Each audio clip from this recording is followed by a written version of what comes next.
Hello everyone, my name is John, I'm the Geeky Fanboy, and welcome back to me reviewing popular TikTok books. And today we are reading, or reviewing more like, another book that you, the viewers, have voted for. Because last time, after the disaster that was Red Rising, I put up another poll and you decided to actually go into a different direction. And today we are taking a look at a lit fic book. Namely, today we are taking a look at Yellowface by R.F. Kuang. Now, this book has made quite the rounds last year. So it came out in 2023, won a bunch of awards. Like I saw it blow up on Goodreads and Bookstagram and BookTube, like everywhere. I think it even won like the Goodreads Award for Best Fiction or something. Like it won a bunch of stuff, like British Book Award for Fiction, Los Angeles Times Book Prize nominee, Goodreads Choice Award, New England Book Awards, blah blah blah. Like this one was really, really popular. And this book is by an author who before has only, I think, really written more like fantasy stuff. So The Poppy War was like the first series the author wrote. And then, of course, there's Babel. And then they came out with this book. This is my first R.F. Kuang book, I should mention. I do have plans on maybe reading Babel for this video format, so at some point in time I'm probably gonna put up Babel for a vote if you want me to read that. But for now, yeah, this is my first R.F. Kuang book. Now, I had heard of this book and I wasn't opposed to reading it. Like previously I hadn't really had that big of an intention to read it, but I was always fascinated by the general idea and premise of this book. So what this book is about is it tells the story of June, a white American author who is frenemies with Athena, an Asian American author. Whereas Athena is already quite popular and famous in the publishing industry, June is very much not so. And she has a sort of like hate-love relationship with Athena. She's very jealous of her success. And then one day, Athena dies in June's presence. And June discovers that Athena's new book, like the manuscript for her new book, just lies there in the open. And she knows for a fact Athena hasn't mentioned this new book to anyone else but her. So June decides to steal that manuscript, finish it up, put in some changes, and decides to publish it as her own work. So she goes out into the world with this story about a story that is very much has to do with like Chinese heritage and Chinese history. And she does like a lot of research to like really get into the zone, and then like the publishing team tries to like depict her as like this big author who's talking about a really important thing. They change her name, so they give her a pseudonym that sounds ethnically ambiguous, because up until that point June published under her birth name, which is June Hayward, I think, and then she gets published as Juniper Song, which is sort of her name. Like Song is her second name, but now she presents it as a last name, which makes it sound like possibly an Asian American author wrote that book, which of course is not the case. And then the book basically just follows her like continuing this con for as long as she can, getting into trouble, getting out of trouble, like having multiple events and run-ins with different kinds of people. There's a lot of like Twitter and online drama as well, and we're just basically reading and watching like a car crash unfold in slow motion in front of us, as we're just sort of waiting to like the consequences catch up with her, essentially. That is what this book is about, and I think it has started, or at least at the time it was released, it started like quite a big conversation surrounding racism, yellowfacing, cultural appropriation within the publishing industry, which of course makes sense given that R.F. Kuang herself is an Asian American author who presumably has had a lot of trouble in the publishing world because of who she is. And that's sort of the major theme that this book deals with. This book is told from June's point of view, so we're very much stuck within this white girl's mindset, which is very to us obviously racist, but to her isn't. So she's always like sort of trying to deflect her hatred for Athena, or the way she like tries to justify her actions is always has this kind of sentiment of, I'm not racist, but like that's sort of who June is, and that's who we're stuck with for the entirety of this book. So June is very much an unlikable narrator. She's also somewhat of an unreliable narrator. Like there are certain things she doesn't entirely tell us about until later, and we're sort of just like following her, trying to understand why she's doing this, and we're just sort of waiting for her to maybe yes or maybe no, like realize what she's doing is wrong. Now, I have an interest in the publishing industry. I've mentioned it in other videos before. I've previously worked as an editor for a couple of months, so I have worked in the publishing industry. Of course, not as long as some other people, not as long as R.F. Kuang, but I have an interest in the publishing industry. I also want to publish a book one day, so I have a big interest in this kind of topic, and I think it's an important issue to talk about. Because racism is a thing that's very much structural and pops up in all areas of our life, also in the publishing industry.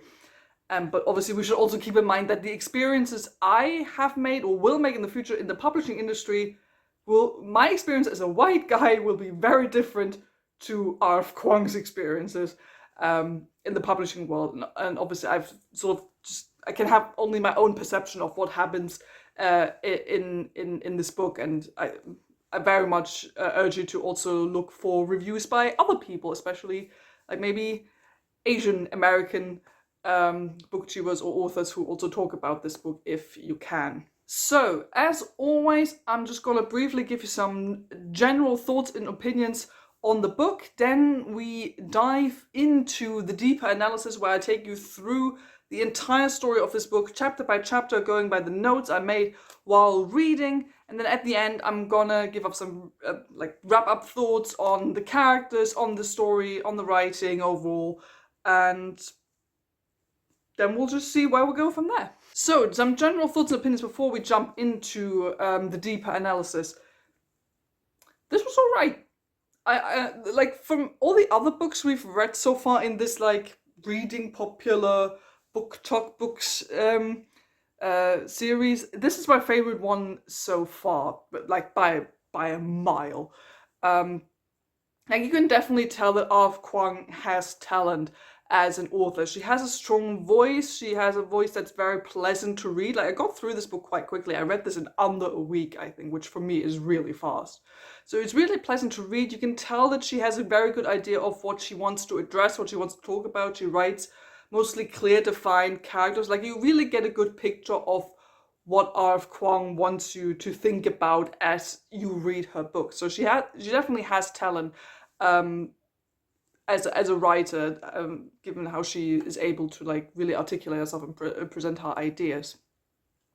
The story of this book is more like a series of, well, not unrelated events, but it's more like a series of smaller events and encounters that June sort of stumbles through as a consequence of her actions, because she published that initial novel that was not her own. And then we just sort of see the consequence and the fallout that slowly unfolds from that. So it's more focused on like her having different interactions with people in the publishing industry, her sort of dealing with that initial praise, then also like going through some wobbly times as, you know, maybe she has discovered what she's done.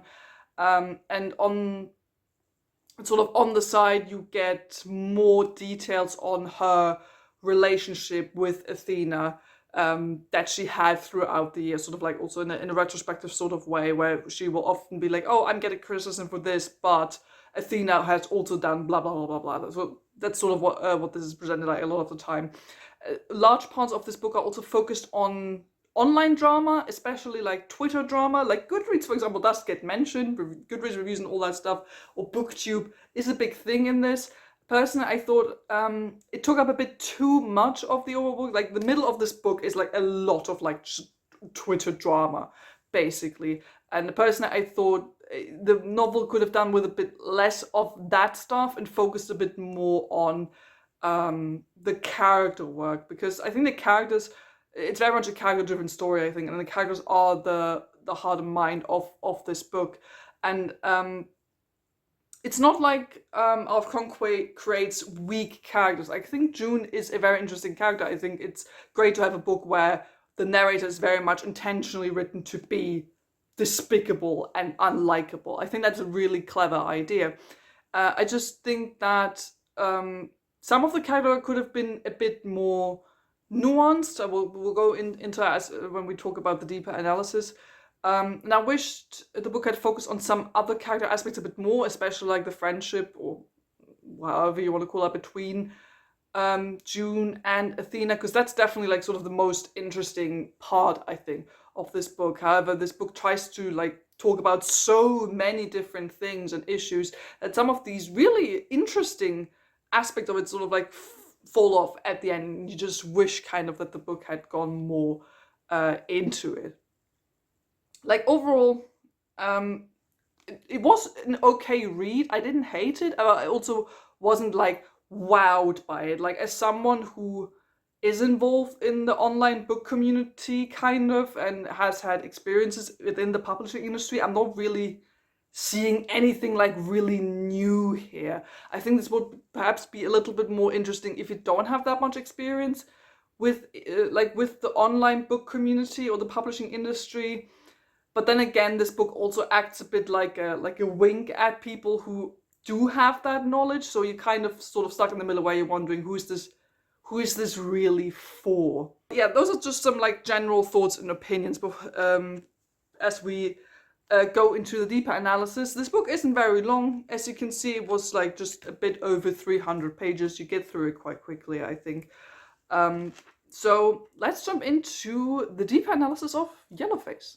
Now, we're going through this chapter by chapter, starting off at chapter 1, where we're immediately thrown into the idea or the general premise of Athena going to die. Like, we're literally presented with: the night I watched Athena Lu die, we're celebrating her TV deal with Netflix.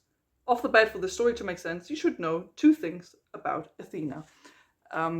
And then she starts, June starts talking about who Athena is. And Athena is essentially presented to us as this like hotshot author who's quite young, but has already won like a bunch of awards and has like everything you could want as a young, successful writer. And opposite that, we have our narrator June, who quite literally presents herself as the opposite of Athena. She presents herself as someone who doesn't really have friends, who doesn't have that much success with her writing, and it becomes very quickly clear to us that June doesn't like Athena. We get a bit of background on how they met, that they like met at university. They were both like into where they studied writing. They were both interested in literature, and both were into writing, and they roughly around the same time published their first books, and June's book wasn't very successful, basically, like sort of fell off the radar quite quickly, and now she's jealous of Athena's success and basically attributes this to her not necessarily being a good writer, but because of who she is. And this is how June tells us about this. It's not that Athena isn't talented. She's a fucking good writer. I've read all her work, and I'm not too jealous to acknowledge good writing when I see it. But Athena's star power is so obviously not about writing. It's about her. Athena Lu is, simply put, so fucking cool. Even her name, Athena Ling An Lu, is cool. Well done, Mr. and Mrs. Liu, to choose a perfect combination of the classical and exotic. Born in Hong Kong, raised between Sydney and New York, educated in British boarding schools that gave her a posh, unplaceable foreign accent. Tall and razor-thin, graceful in the way all former ballet dancers are, porcelain, pale, and possessed of these massive, long-lashed brown eyes that make her look like a Chinese Anne Hathaway. That's not racist for me to say. Athena once posted a selfie of her and Annie from some red carpet event. Therefore, enormous doe eyes squeezed side by side, and captioning simply, twins. She's unbelievable. She's literally unbelievable. So of course Athena gets every good thing, because that's how this industry works. Publishing picks a winner, someone attractive enough, someone cool and young, and oh, we're all thinking, let's just say it, diverse enough, and lavishes all its money and resources on them. So this is just like a broad description of how June is basically gonna view Athena throughout this entire book. And we already here get this hint at what June's like taste of racism is gonna be. Like, she very much has this air of, well, I'm not racist, but then she says something that's like very underhandedly but obviously racist. She just doesn't really think about, that she's diverse enough, that she looks like that her name has like a mixture of the classic and the exotic. Like, you already early on you get this sense of June doesn't seem to entirely understand what's wrong with her kind of thinking. And this is the kind of idea that like this kind of sentiment that goes through this entire book. And we learn here a bit more about Athena, about her background, that she's very well educated. She sort of has this Oxbridge, Ivy League kind of education. And if you're thinking already, if you're familiar with the author, that this sounds a bit familiar, don't worry, I will talk about that later when I talk about the characters. June basically goes on about this whole spiel that she doesn't quite understand why Athena is friends with her, that June basically feels like she's Athena's punching bag, because Athena is so successful but June isn't. Like, Athena is able to like sort of punch down at June. That's what she feels like.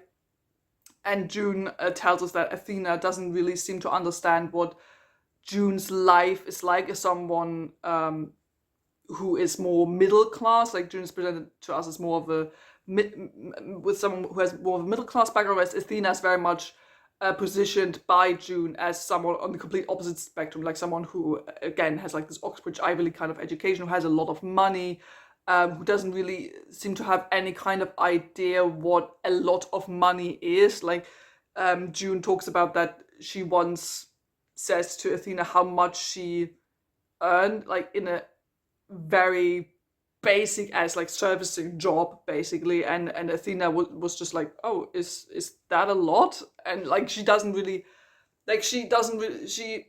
like billionaire levels of rich, but she seems to have like a rich enough background that she doesn't have to worry about money, and doesn't seem to understand what is a lot of money and what isn't.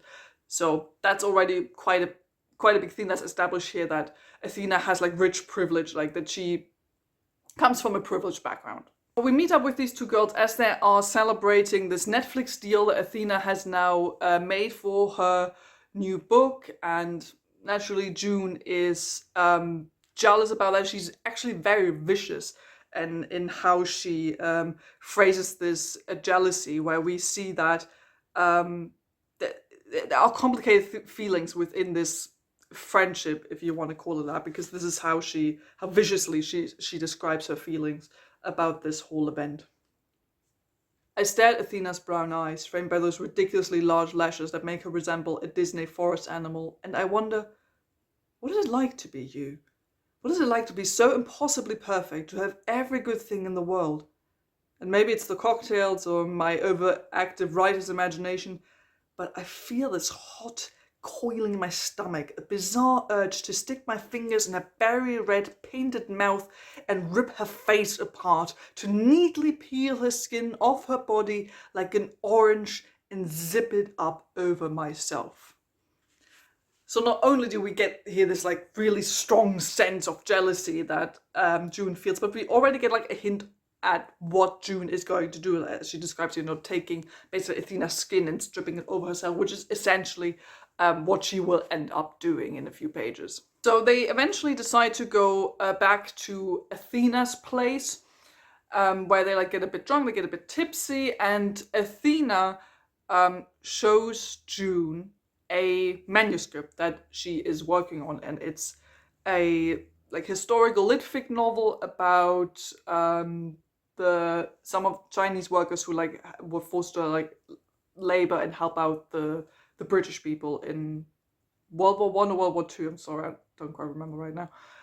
And she shows this to June and says that she hasn't shown this or hasn't talked about this book to anyone. Like no one knows about it, not even like her publishers.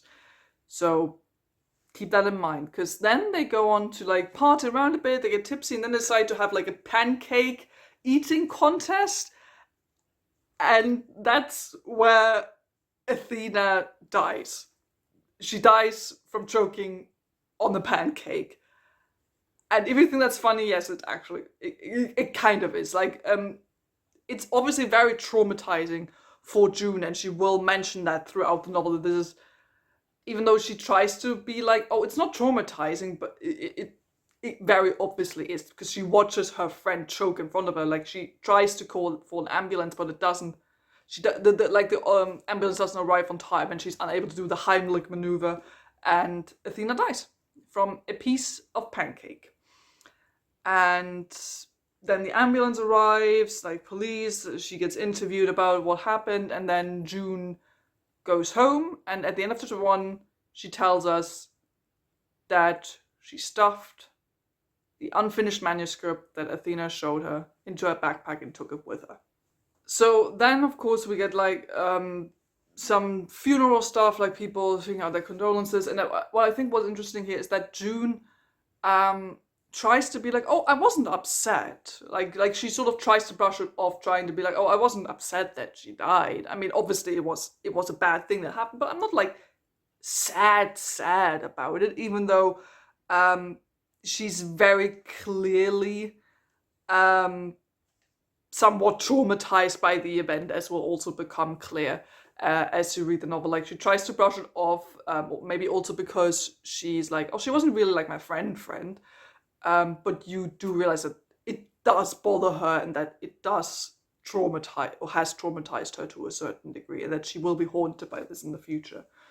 So June then goes to Athena's funeral, where we again sort of get a hint at what June's kind of racism is like, as she goes to the funeral with Athena's family. I attend Athena's funeral, where Athena's mother has invited me to speak. She called me a few days after the accident, and then nearly dropped her phone when she told me who she was. I had the sudden fear that she would interrogate me, or accuse me of killing her daughter. But instead she kept apologizing, as if Athena had been very rude to die in my presence. The funeral's at a Korean church out in Rockwell, which is strange to me, because I thought Athena was Chinese, but whatever. I'm struck by how few people present are my age. It's mostly old Asian people, probably friends of her mother. Not a single writer I recognize, nor anyone from college. So again, this is sort of where you see that June has this kind of particular underlying racism, where she didn't even really seem to pay that much attention to like Athena's heritage or her family, because she gets here confused by like, was she Korean or Chinese? She doesn't really know.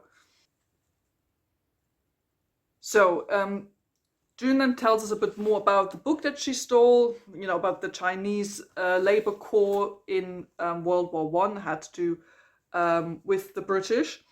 And at first, as a writing exercise, June starts to write the rest of the manuscript. Like, she fills in some blanks, she edits some lines, and for her at first it's like a writing exercise, but then she quickly realizes, oh, this is actually quite fun, because up until that point she had struggled with writing, and now that she has this manuscript, she suddenly discovers what she loves about writing, and she like gets really into the story, adds stuff to it, makes some edits, and she's really like getting into it, basically in her eyes transforming this manuscript into her own book.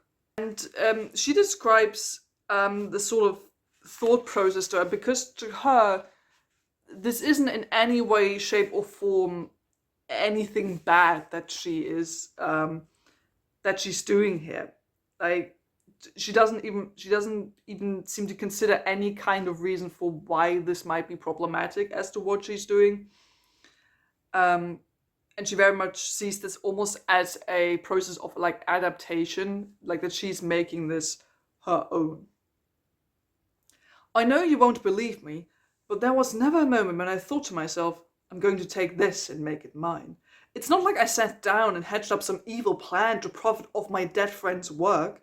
No, seriously, it felt natural, like this was my calling, like it was divinely ordained.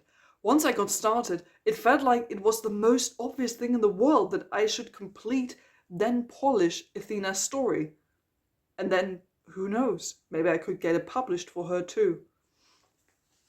So it's almost a little bit like she tries to excuse by, oh, I'm doing this for my dead friend. Like, it sort of has this bit of mentality in there, but it almost like she says herself, at no point does she really seem to think, how could this be perceived as problematic? And the thing is, this wouldn't necessarily be problematic if she just, like, for fun or as a coping mechanism or whatever, or for her process of grieving, like, she works through this manuscript or edits some stuff. Like, if this was just a fun thing she did, it wouldn't be as bad. But as soon as she says, who knows, maybe I could get it published for her too, this is where the problems start.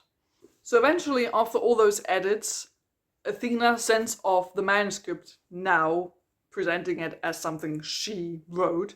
She presents it to her publisher, to her editors, and they are excited about this manuscript. They love it and they want to publish it, and they can't wait to do so. So in chapter 3, we then get this whole spiel of June trying to justify herself to the reader, not for the first time. This sort of what this sounds like. So this is like the opening of chapter 3. I know what you're thinking. Thief, plagiarizer, and perhaps because all bad things must be racially motivated, racist. Hear me out. It's not so awful as it sounds. Plagiarism is an easy way out, the way you cheat when you can't string words together on your own. But what I did was not easy. I did rewrite most of the book. Athena's early drafts are chaotic, primordial, with half-finished sentences littered all over the place. Sometimes I couldn't even tell where she was going with a paragraph, so I excised it completely. It's not like I took a painting and passed it off as my own. I inherited a sketch with colours added only in uneven patches and finished it according to the style of the original. Imagine if Michelangelo left huge chunks of the Sistine Chapel unfinished. Imagine if Raphael had to step in and do the rest. This whole project is beautiful in a way, a never-before-seen kind of literary collaboration. And so what if it was stolen? So what if I lifted it wholesale? So this is the start of June trying to justify herself, and this is a theme that will go on throughout the entire book. Like, there will always be moments where June will come up with excuses or explanations for what she did. Like, she's always trying to justify herself, or always under the light of, what I did isn't that bad, or like, I had good reasons, or Athena did worse things. Like, there's always this kind of energy where she tries to brush off all the fault that could possibly negatively reflect on her as a person. And she never really gets out of that mindset. Like, she will repeat those kinds of sentiments throughout the book. Like, they will be repeated over and over and over again.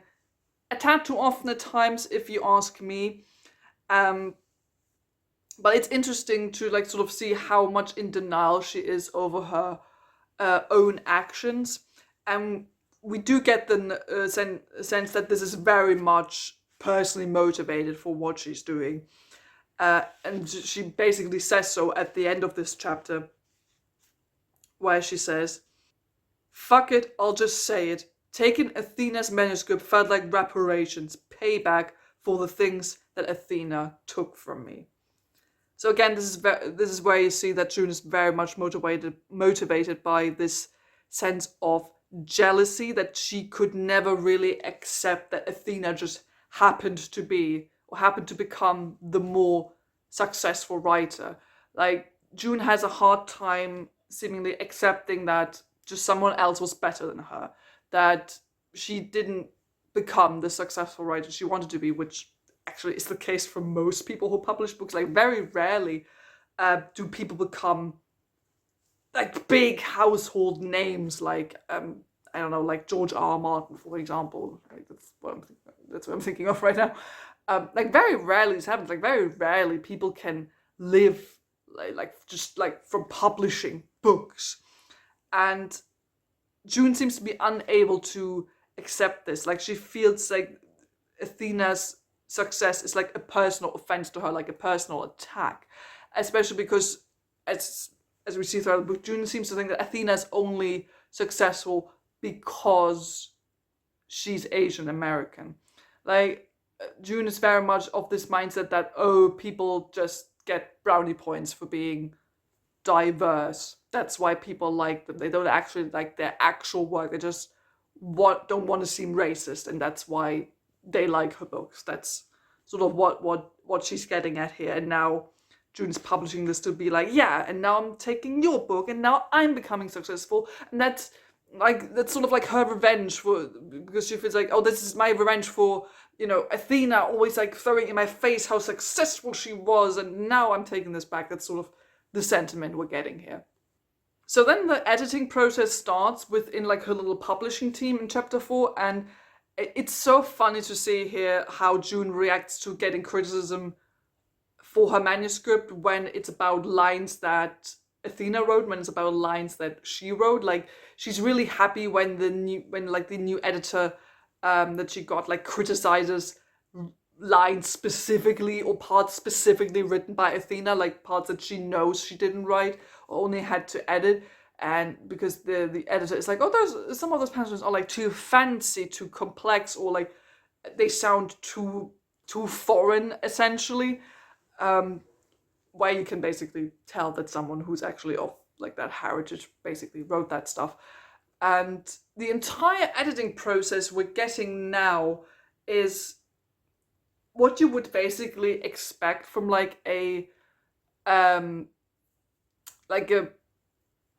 parody cliche kind of white people writing team. So they soften out like all the white characters in the book. They make them less obviously evil, like make some of them a bit more nicer so you can root for them. They take out some of the obvious like discriminatory language because they don't want to offend anyone, even though it's the historical background. That's why they're talking that way. And it's really like it's downright funny almost, because obviously this is very much meant as this entire book is in a satirical way, but it's kind of hilarious like how they go about editing this book. We also soften some of the white characters. No, it's not as bad as you think. Athena's original text is almost embarrassingly biased. The French and British soldiers are cartoonishly racist. I get she's trying to make a point about discrimination within the Allied front, but these scenes are so hackneyed that they defy belief. It throws the reader out of the story. Instead, we switch one of the white bullies to a Chinese character and one of the more vocal Chinese laborers to a sympathetic white farmer. This adds the complexity, the humanistic nuance that perhaps Athena was too close to the project to see. Like, it's so hilarious. Like, this goes on for like almost the entire chapter, and it's really funny just to sort of see them like do all the very obviously bad edits that you would assume a team of like white people would do about such a story. Like, they cut out entire scenes for being like too much like tragedy porn, even though those are scenes of historical accuracy. Like, things that Athena researched and put in, like stuff that actually happened, they cut that out because to them that's like tragedy porn, that's like too heavy. It's almost like they don't want to be faced with the horror of that the white people committed, basically. So they're just like, oh, we're cutting that out. That's like too melodramatic. This goes so far as to them like completely cutting out like the last third of the book that Athena wrote, which was all about, giving the story like a historical conclusion, giving it historical context, which is perceived by June and by her editor to be like, like way too dry, and we don't need that, and it's not really like a happy ending, so they completely scrap this last third to basically create like a cliched happy ending where the white people and the Chinese people are all happy. Like, this is very much like presumably on purpose, like over the top. My note was, how over the top is this? How over the top is this actually supposed to be? Like, obviously this is meant to be satirical and comedic to a certain degree, but this also like reads so over the top. Like, this is what Kuang imagines to be like a parody of white privileged people within the publishing industry, and obviously that is what she was going for. But like at points like this, and also at other points throughout the book, you're like, how is this too over the top? Like, they can't possibly believe that this is how it's actually going down. And again, of course, that's sort of kind of the point, but it does at moments feel like a little like too cliched, or it feels not cliched enough sometimes as well, where you're like, oh well, this probably does happen. And undeniably stuff like this happens. Not necessarily like the stealing manuscript of a dead person, but like the edits that we see here and the reasoning for those edits is probably stuff that does happen. Not just in the book industry, but like just in the wider media industry, whenever we're talking about like a piece of art. Like, this does probably very much happen to some degree. So yeah, like the line of like how much is this meant as parody, how much is this meant as satire, and how much is like over the top or not over the top enough. Like, there is a fine line here, and sometimes Kuang hits it and sometimes she misses. June agrees to most of these edits, because also she wants the editor to like her. Like, she goes, because she previously had an editor she didn't really like or didn't like working with, and now with this new editor, like, everything seems to be going fine, and she also gets compliments from her editor. So this is what she's saying: I think that's brilliant. I make the cut. And then, just to add some flair, I include a short epilogue of the Argang scene consisting of one line from a letter one of the laborers later wrote Kaiser Wilhelm II in 1918 pleading for the world peace. I'm convinced that is the will of heaven that all mankind should live as one family. This is brilliant, Daniela writes in response to my turnaround. You're so wonderfully easy to work with. Most authors are pickier about killing their darlings. This makes me beam. I want my editor to like me. I want her to think I'm easy to work with, that I'm not a stubborn diva, that I'm capable of making any changes she asks for. It'll make her more likely to sign me on for future projects. This is so, like, obviously a hint at that Athena and the June isn't really in it for like being a creative writer, that she's in this for not for the craft, but for the money, for the praise that she gets. And obviously it's easy for her to kill her darlings because this isn't her baby, so to speak. And we see here this strange sense of that Athena, that June, I keep mixing up, that June has this very like two-sided thinking that somehow she's like, while this book is edited, she's like, oh yeah, they're cutting out all the bad parts that Athena wrote. Oh, that's good. But at the same time, she's also acting like this is her book. This is what she wrote, and the success or the praise she's getting for that book is,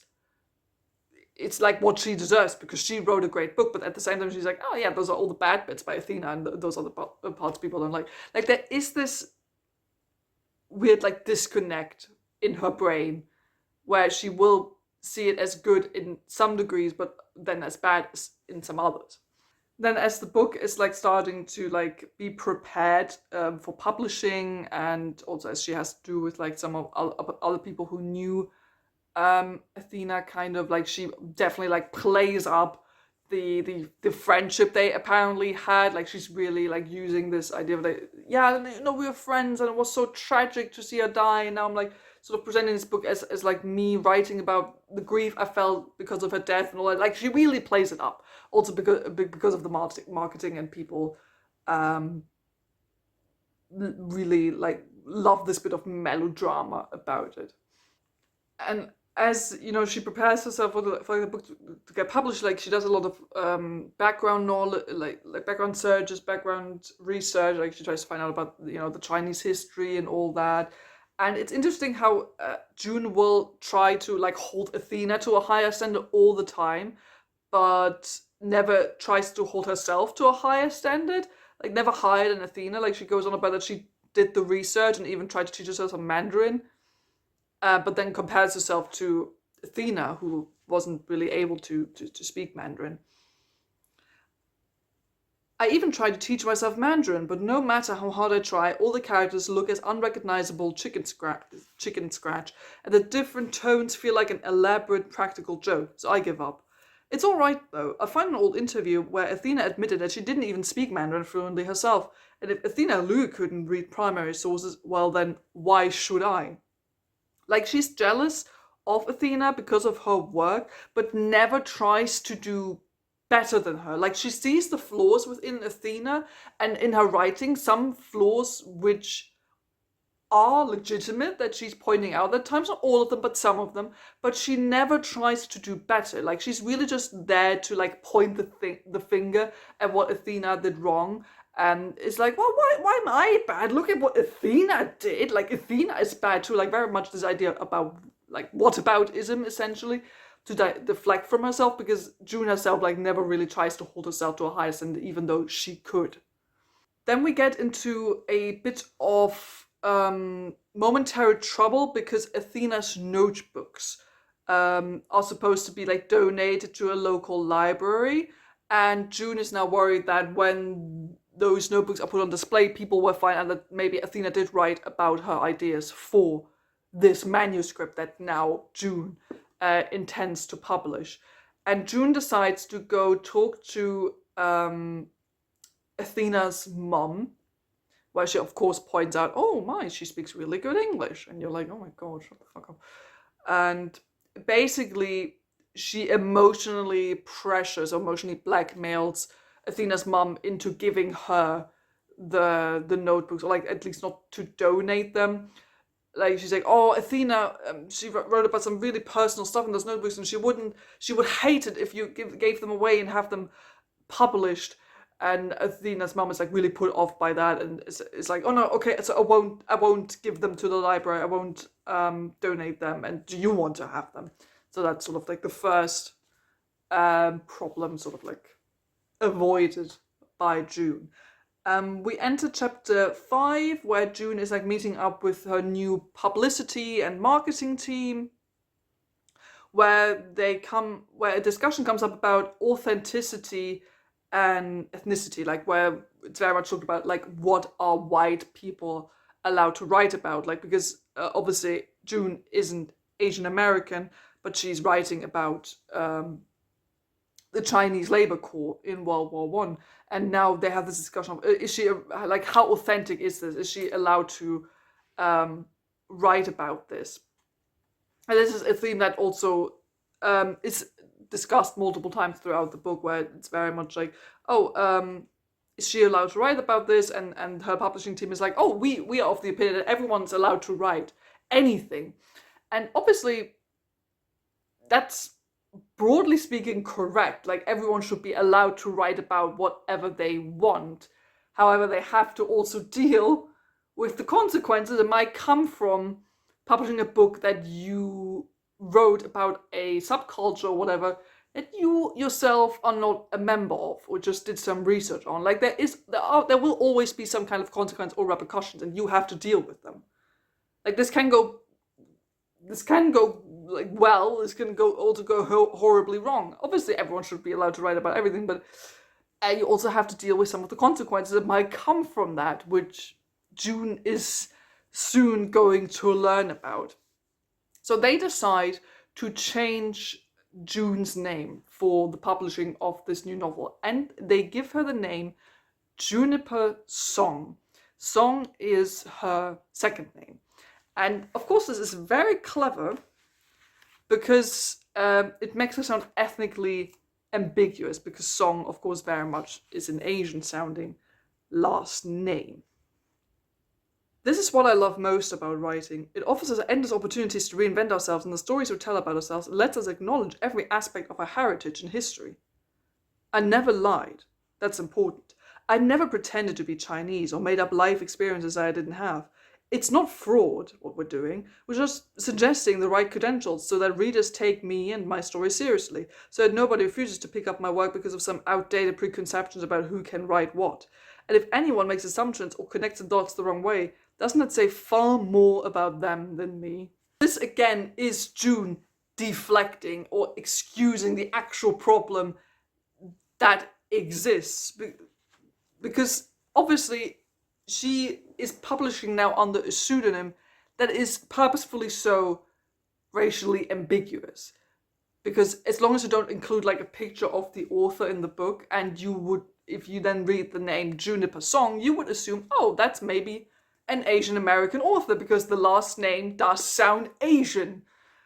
So she's very much profiting off of this idea that people could connect the dots wrong for good reason, because why wouldn't you assume that if you didn't have a picture of the author? And then she's trying to be like, oh, well, how is that my fault if they think that? Like, that's their fault, not mine. Like, why would they assume I'm Asian just because of the name? And you're like, yeah, but that's what you're doing. That's what you're doing on purpose, so that they think that. So again, there is this disconnect in her thinking where she doesn't seem to understand what she's doing wrong. So at this point in the publishing story, they think about finally hiring a sensitivity reader, which was actually something I had wondered about before, but now it comes up. So they have a discussion about if they should get someone from the Chinese community to look at this book to see if like this is okay to publish the way it is. And June says no, she doesn't want a sensitivity reader. However, someone on the team named Candace, who is the editor's assistant, disagrees and like very much insists on hiring a sensitivity reader, because otherwise people could get the wrong idea when they publish this book. And of course, June immediately starts to dislike Candace. Like, she doesn't like how pushy she is about the whole sensitivity situation, and she doesn't understand why someone would question her research. Like, don't they trust her research? Don't they believe that a white person could write such a story? Like, why would they automatically assume they need someone like a sensitivity reader? But Candace insists on it. June then gets into contact with her editor, with like the boss of her publishing team, and is like, hey, Candace is really pushy and she's kind of annoying and she talks to me in a very disrespectful way. Could you do something about it? And then Candace is essentially let go from the project. And as we will, before I forget to mention, as we will later find out, she's let go like entirely from the publishing firm. Like, at this point, this like really hammers home this idea that this is supposed to be like an over-the-top parody of what I don't know, what like a Democrat or liberal seems to think like conservatives are like even the words neoliberal exploitation are used by June, I think, at some point, or by one of the other characters. And at this point, like, my note was, this whole shtick is getting a little annoying. And the thing is that is sort of the point of the book. Like, the point of the book is that June is very much this sort of satirical parody of a racist entitled white person who feels threatened by the woke people online, like by the woke left. This is why success is being denied to her. She's very much that, and she will be that throughout the entire book. Like, she has essentially this, it feels a little bit like she has this one shtick and one shtick only, and she will do that for the entirety of the book. again, this is very much on purpose, but it can be a little annoying at times because there isn't too much nuance to it. Like, it very much is this like parody that you would imagine of like what a classic conservative white person would be like in this kind of industry. And like it feels like, on the one hand, it doesn't feel over the top enough, because to a certain degree it does feel like stuff that would just actually happen. And on the other side, like, it does just feel like a very shallow parody of what a Democrat, or I don't know, someone on the left would think someone on the right acts like. Like, it feels a little bit too shallow and not detailed enough at times. So they get ready for publishing. After choosing a new pseudonym, they may also take new author portraits. They purposefully choose one where she doesn't look completely Caucasian, where again she looks a bit ethnically ambiguous, obviously again playing into this idea of like essentially deceiving the people who buy this book, who might assume that the author who wrote this is actually Asian American. And since I just spoke about like Republicans and Democrats, it is kind of funny because then June mentions that she feels discomfort, or she feels uncomfortable that her book seems to garner a very much like Republican white fan base. And while she herself doesn't call herself Republican, like far removed from that, but she still says, oh, it'll probably help the sales when the book eventually comes out. Like, it's so funny that she doesn't see herself as Republican, or doesn't seem to align with those political beliefs, and actually says that she feels uncomfortable by them. But even though she very much confirms and goes with some of those sentiments that Republicans are known for, especially white Republicans. Again, like, the disconnect in thinking here is so funny. And again, here we see that for her, it's not even really about being actually politically correct, or being culturally, ethnically, or politically sensitive.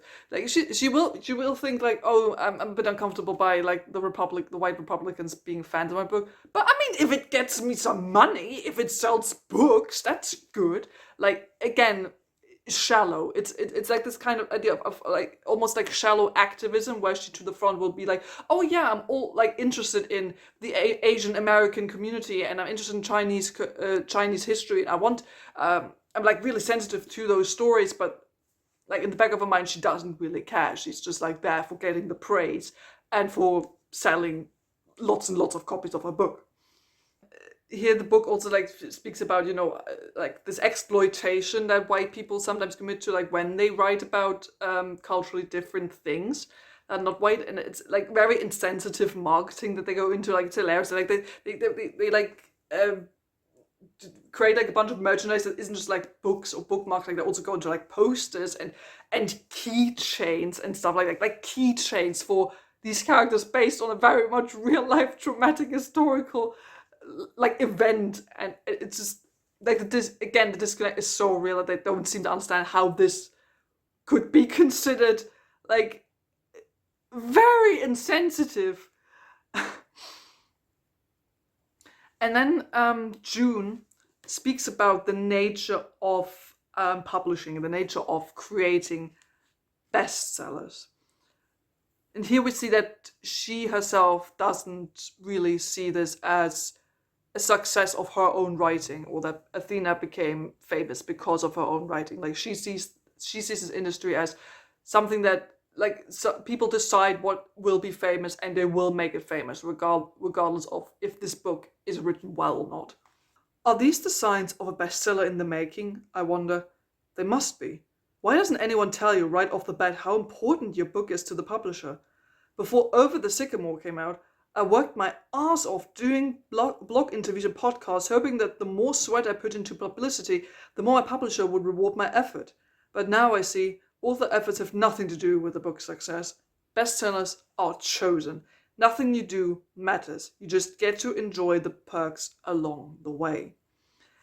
And this, I think, is interesting because while this is very much obviously sort of an exaggerated and generalized statement, I don't think she's like entirely wrong there, especially because we now have the discussion of, like, fast fashion books that are being produced and books seemingly being created and pushed by the marketing to like just sell regardless of actually being good. Like this discussion has been going on for a while, and we saw this with for example books like Fourth Wing, like books that are objectively speaking, and yes I'm gonna say objectively speaking, like not brilliantly written, but are so pushed by the marketing and that purposefully include tropes, plot points, and whatever else to make sure that the internet and especially social media will pick up on it.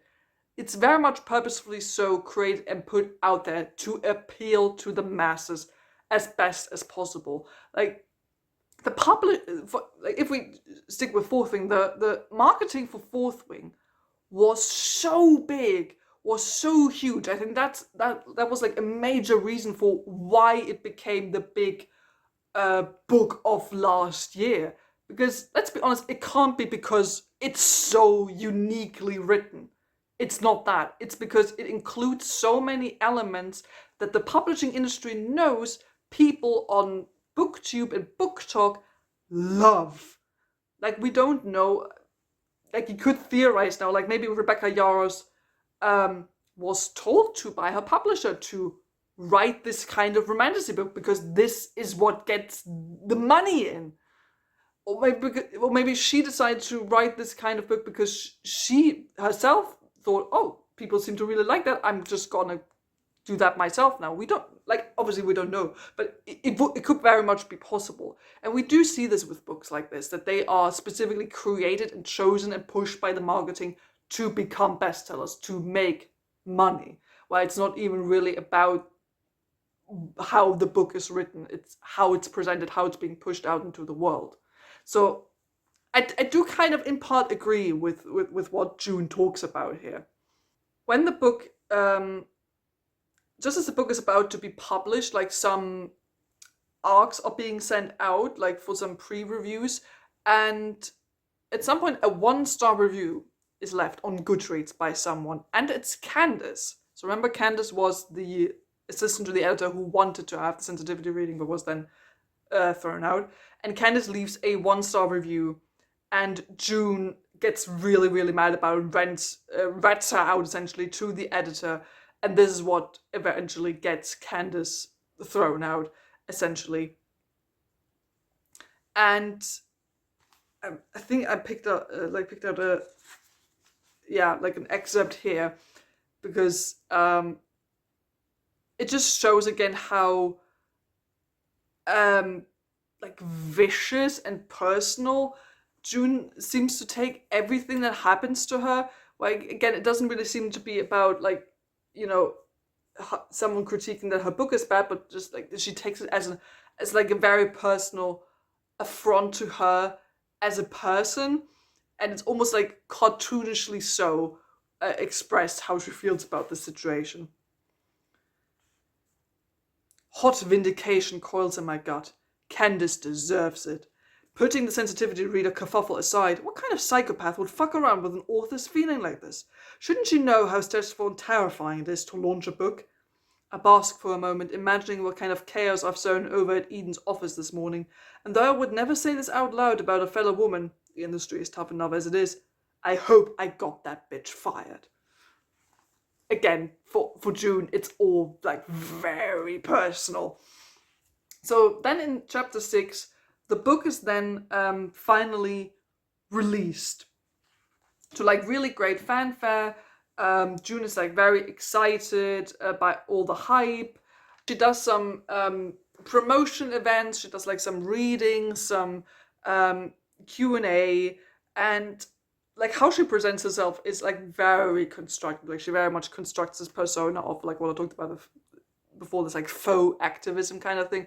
And she's like, oh yeah, I'm really interested in like the Asian American community, and like this was a really important story for me to write, also because of my dear friend Athena who died, and again very much constructed. Like she presents herself as this very like open, liberal kind of person, even though we know she doesn't even believe half the stuff she's saying. Then at one of those events, at a reading event, she suddenly freezes up because June sees, or believes she sees, Athena in the audience. Like actual Athena sitting there, dressed up in all her clothes, and she just freezes and is horrified. We don't get more on that at the moment, but it sort of has this very much, I wrote down, are we doing a Macbeth thing? Like it very much has Macbeth vibes, like Macbeth seeing Banquo, like after he's responsible for his death, like sort of like haunting his figure, no one else can see him. That's sort of what this feels like, and this will be a theme or thing that like pops up occasionally throughout the book, like that June is figuratively and perhaps even literally haunted by the image of Athena. So, following this event, June gets a panic attack, which seems to have happened before. So, here we establish that June has previously had struggle with her mental health before, that she's had panic attacks and anxiety attacks before. Like she mentions that she used to talk to a doctor. And then when she gets home, she opens up Twitter and she sees a tweet that says, that talks about the reading she attended, and the tweet says it was as if Athena's ghost was there. So again, this is sort of like this hint at, is this book trying to be like, oh, there could actually be like a bit of a haunting here, maybe. So the book in chapter 7, we find out eventually becomes a New York Times bestseller. Like people invite June to all kinds of things, to interviews. Like she goes to a big talk with like 3 big author ladies. She eventually like receives her first payment and decides to buy some nice stuff from that, because it's like the first time she's able to actually like, afford nice things. And I thought it was interesting here that either you can tell that this is very much an American book, or you can tell that Kuang comes from a kind of like privileged background herself, because I love that like the rich things or the nice things June can now afford is stuff like, you know, she pays off her student debts, she gets health insurance and can go to the dentist. And to me, as a European who lives in Germany, this is kind of funny, because you don't need to be like rich over here to pay stuff like health insurance and go to the dentist. And I mean, student debt isn't even that big of a thing here, if even at all. I know. I just think it's funny. I don't know. Again, I don't know if this is like just such a specifically American thing, or because Kuang comes from a rich background herself. I just thought it was funny that she was like, yeah, oh, this is like, I can afford so many nice things now. I pay off my student debt.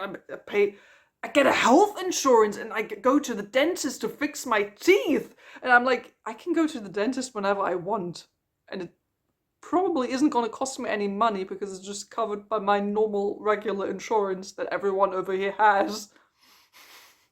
I don't know, just funny to me as a European. It's just kind of funny.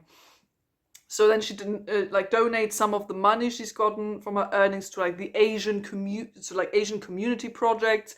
It kind of has this vibe that she does this to feel better about herself mostly, and to like spite Athena, who she says never really did anything for the Asian American or for the POC community, which is also a theme that sort of comes back later.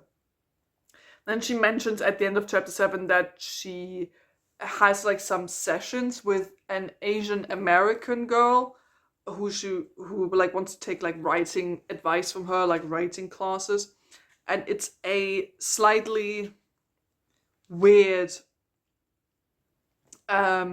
interaction. I don't think you have anything to worry about, I assure her. If anything, it's easier now than ever to be Asian in the industry. Her brows furrow. Do you really mean that? Oh, absolutely, I say. Diversity is what's selling right now. Editors are hungry for marginalized voices. You'll get plenty of opportunities for being different, Emmy. I mean, a queer Asian girl? That's very checkbox on the list. They'll be slobbering all over this manuscript. Emmy laughs nervously. Well, okay. Just write the best thing you can and put it out there, I say. You'll be a hit, I promise. We chat a little bit more about how her queering process has gone so far. lots of partial requests, but not sold office yet, and about her feelings towards the manuscript.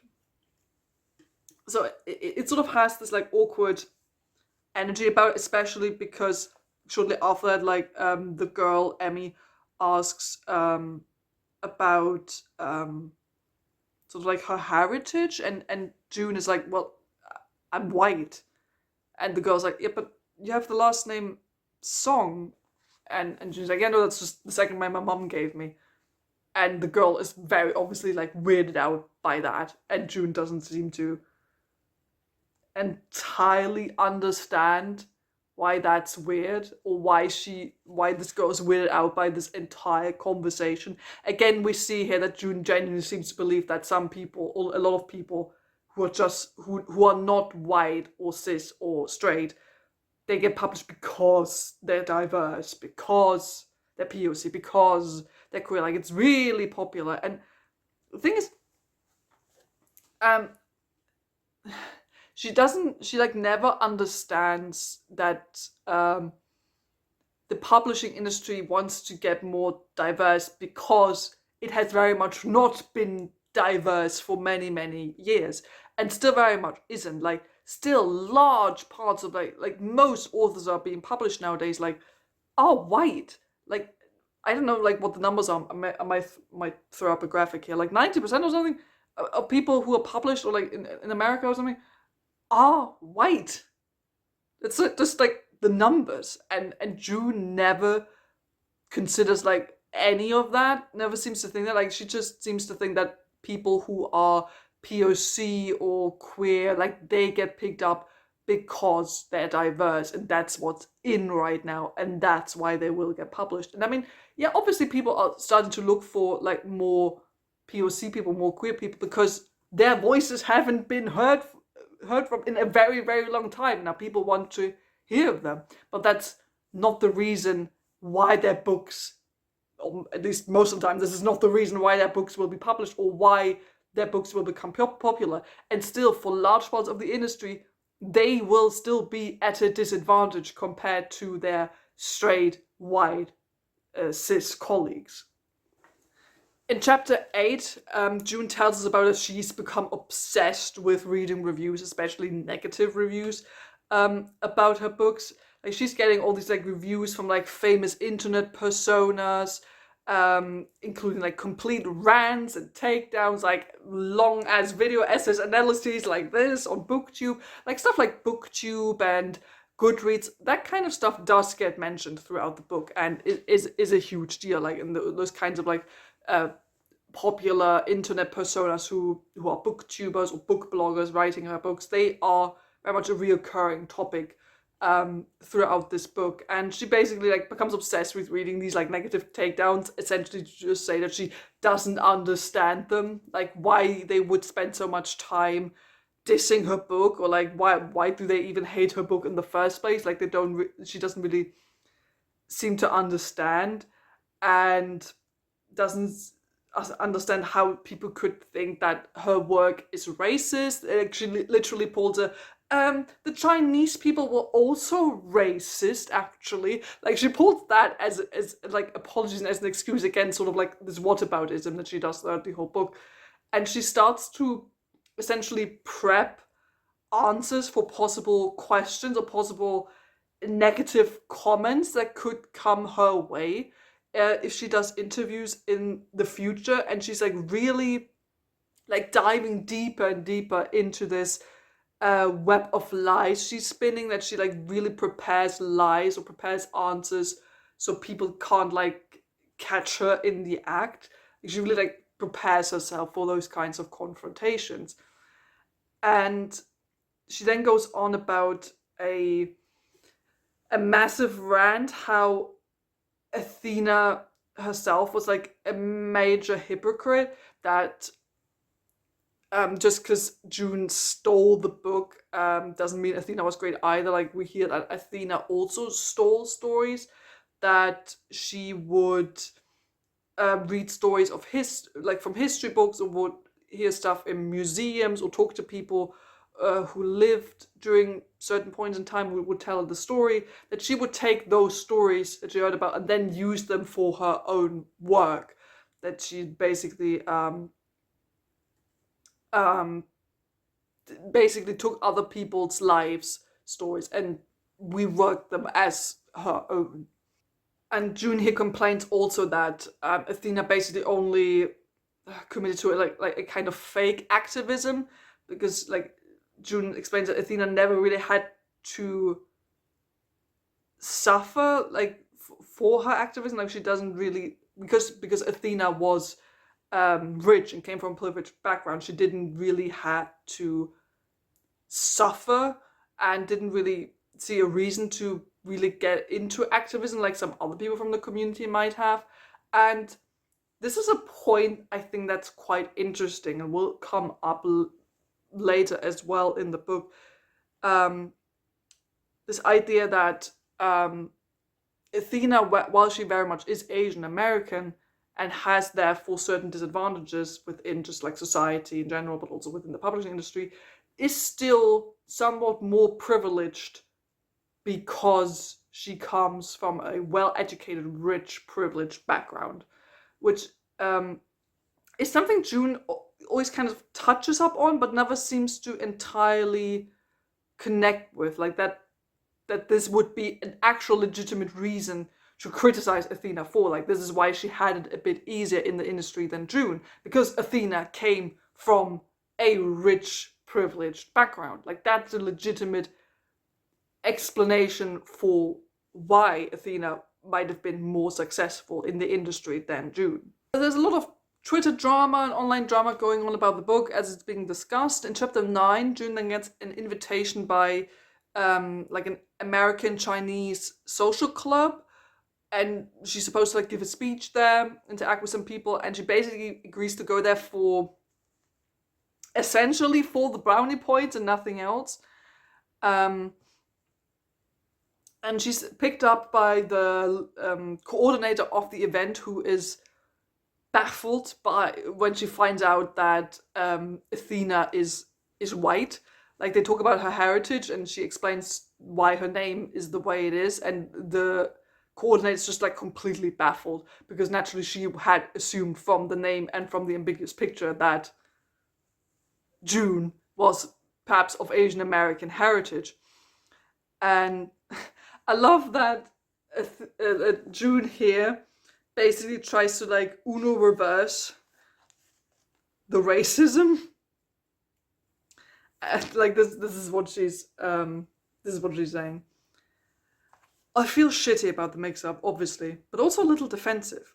I've never pretended to be Chinese. I have noticed that people often operate in a grey area with me, where they might think I'm Chinese, but don't want to presume or ask me to clarify. I'm not fooling anyone on purpose. I don't have a big sign that says white stamped to my forehead, but shouldn't the onus be on other people not to presume? Is that racist in a sense to assume my race based on my last name? Again, it's just like this two-sided kind of thinking, where June will say one thing but also then completely reverses that thing when she is getting negative flag for it. And this is just something that will be repeated throughout the book. It's kind of funny, actually. So she joins this meeting, is a bit weirded out by the people there, and she also weirds some of the people out by just like being a white girl. And there she actually encounters a man who has a relative, I think it's his uncle, a man whose relative was actually involved in the historical event that June writes about in her book. And for the first time, June expresses like a sense of guilt over what she's done, because now she's confronted with like this actual person who has someone who actually has a real life emotional connections to the things that she is written about, and now she is confronted by that. This is sort of like the first time we get a hint of June actually like somehow feeling bad about what she's done. In chapter 10, after like this meeting has gone not quite wrong, but it wasn't entirely comfortable for her, she says no to like all invitations except, of course, award ceremonies. She especially goes on about like how important the Goodreads awards are. I'm like, I'm not quite like the book. Goodreads is big on online, but I'm not quite sure how legitimate of a big prize or like big award the Goodreads award is. Like, I'm not sure if this is like a big award I would put like on the back of my book. I don't know, that other like more legitimate awards. But again, I think like this really shows that June doesn't even really seem to care about the impact her story has, or she as an author, like kind of impact she has with her writing. She really is just, she doesn't want to like give speeches about the writing anymore. She doesn't want to talk about the book. She doesn't want to talk about the importance of like Chinese American heritage. No, she's just there to like get the awards now. She just wants the praise. Her book then gets picked up for a possible movie deal, and she is meeting up with a movie production company, and she meets up with two white guys who want basically to extend the parts of all the white characters in the book, obviously. And they like pretend like they want to present the book accurately, but also deep down they basically don't care. They just like want to sanitize the whole thing and make it appropriate for the wider mainstream white Western market. And June at first seems to be irritated by what they're saying, and then essentially just says, do whatever you want. Like, I don't care. You're the experts. You know what to do. You go and make a movie. And again, it shows that she has, well, first of no like kind of sensitivity for what these people are doing whatsoever, because she doesn't get it herself. And again, she's not interested in any like actual authorial work whatsoever. Like, she's not interested in like actually being an author, because being an author is, especially nowadays, more than just typing out the book and sending it off.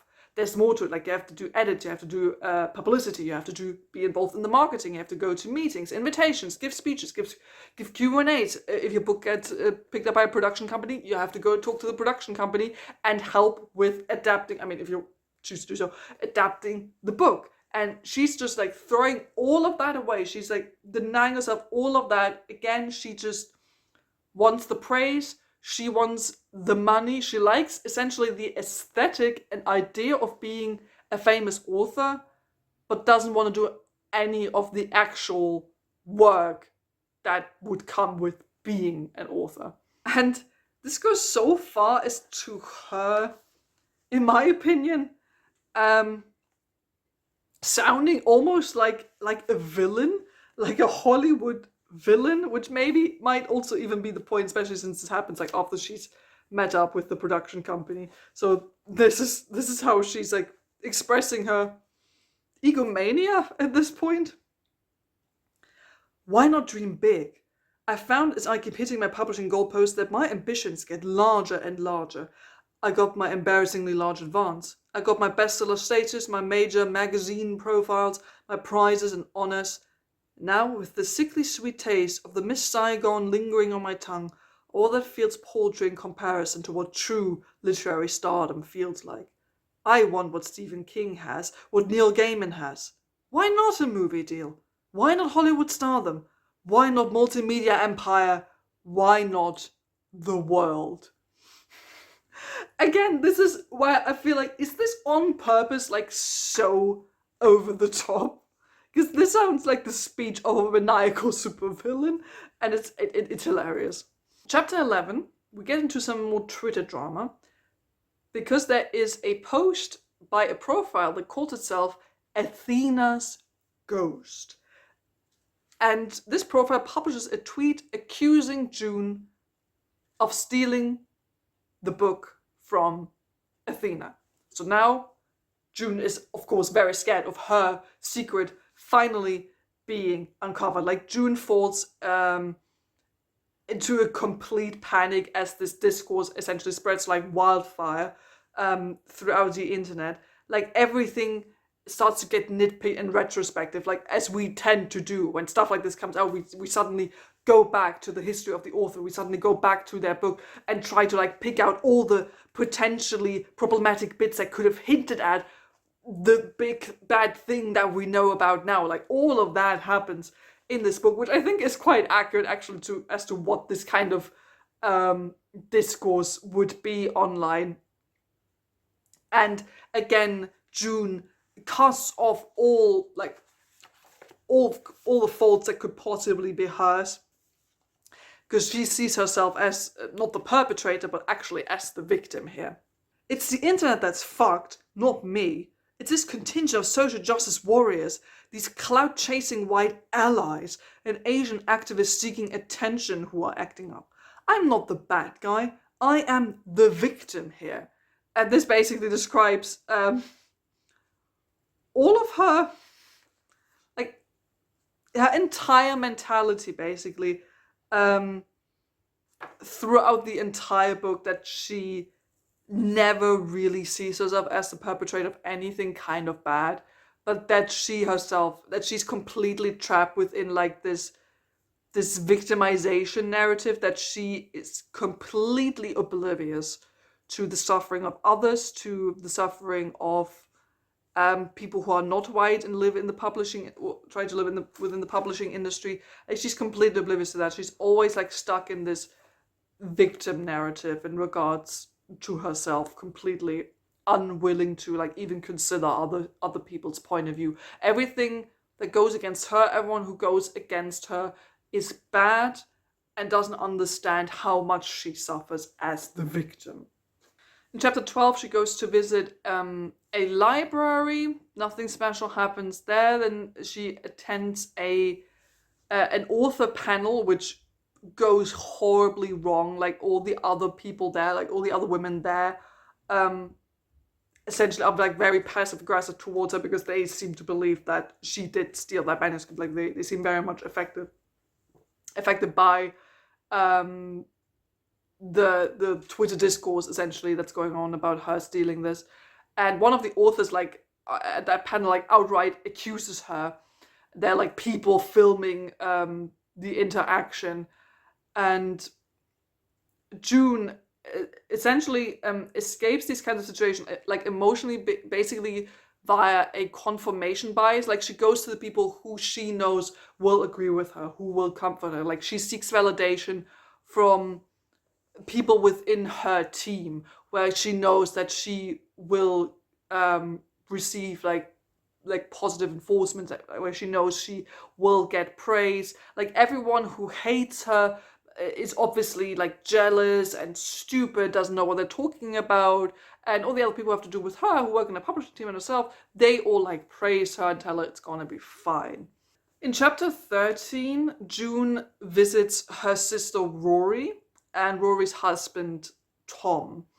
This I thought was interesting, because I was wondering here if this sense of underlying racism that we see within June, I wonder if that's like a family thing, a thing they learned, because Rory says at some point, "Oh, my colleague can't be racist. She voted for Obama." Like, this makes me wonder, how were they raised? Like, it's this really shows that this isn't just an isolated incident within June. Like, this is very much a systemic, structural thing that seems to be ingrained in the mindset of these people, where they don't even seem to really realize what they're saying is problematic and racist. Like, this is like straight up a cliche line. I can't be racist because I voted for Obama, or I can't be racist because I have a black friend. Like, it's absolutely ridiculous.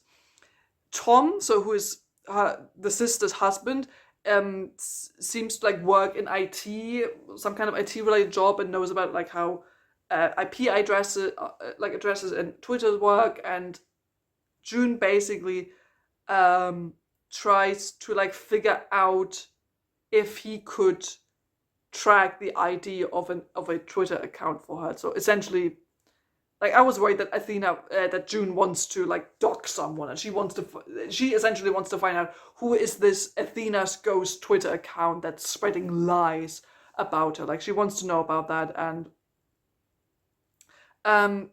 like Tom reluctantly agrees to track the IP address of the Twitter handle, and in order to like catch that IP address, like, June gets like really elaborate. Like, June sets up this entire like fake Twitter account and fake website to like catch the Athena Ghost Twitter account. Like she sets up a fake website where she like collects all the information about her own scandal, and essentially then links that website to the Athena Ghost Twitter account. It's like, oh, here, check this out. This is where all the information is compiled. I think you might find this interesting. And then, as the host of the website, she then, as this person clicks on the website, gets the address, and that's how she essentially finds out who this is. While this is happening, June follows a little bit more of the Twitter discourse, and the Twitter hate mob basically like there's some people who like kind of defend June or like go a bit against Athena, saying that her representation wasn't always genuine either, and of course June is like all over that. But it also becomes obvious that some people are just like there throwing out opinions or statements just for the hell of it without actually knowing what they're talking about. And it becomes very obvious that some people are just there for the entertainment and the hype. Like they don't even really know what the actual discourse is or how important the actual issue is that's being discussed. They're just there for the hype. They're just there for the Twitter drama. And I think that's actually surprisingly accurate of what this kind of discourse can be like. So this chapter then ends with June finding out who the user of the Athena Ghost Twitter account is, and the location of that person is Fairfax. And June does actually know someone there, and reveals to us that Athena's ex-boyfriend lives there. So in chapter 14, we meet up with that ex-boyfriend called Jeff. Jeff himself is basically also an untalented writer himself whose first novel failed and then never really gained any kind of like success ever at any point. And June like confronts him and threatens to expose him, and they talk. And I love that when they meet, June essentially describes him as how someone would describe a YA love interest, which I thought was funny. This is how Jeff is described. I can see why Athena once adored him. Jeff is superficially very handsome. I know from his author photos how sharp his jawline is, how intensely green his eyes are. In person, these features are all so pronounced it's a bit overwhelming. He looks like the love interest from some dark and steamy YA novel come to life, all mush dark hair and rough stubble. Only I've read his tweets, so I find him too pathetic to be sexy. I don't know, I just kind of like enjoy the dig here at,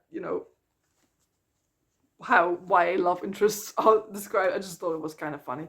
So they talk, and Jeff says that Athena actually talked to him about the manuscript she worked on.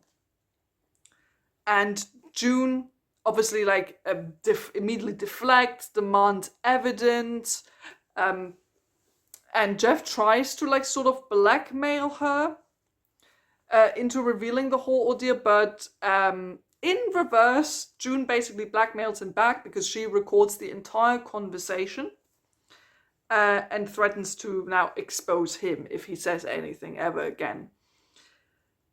After this, June does decide to actually post a statement on this whole scandal, and this is what it reads.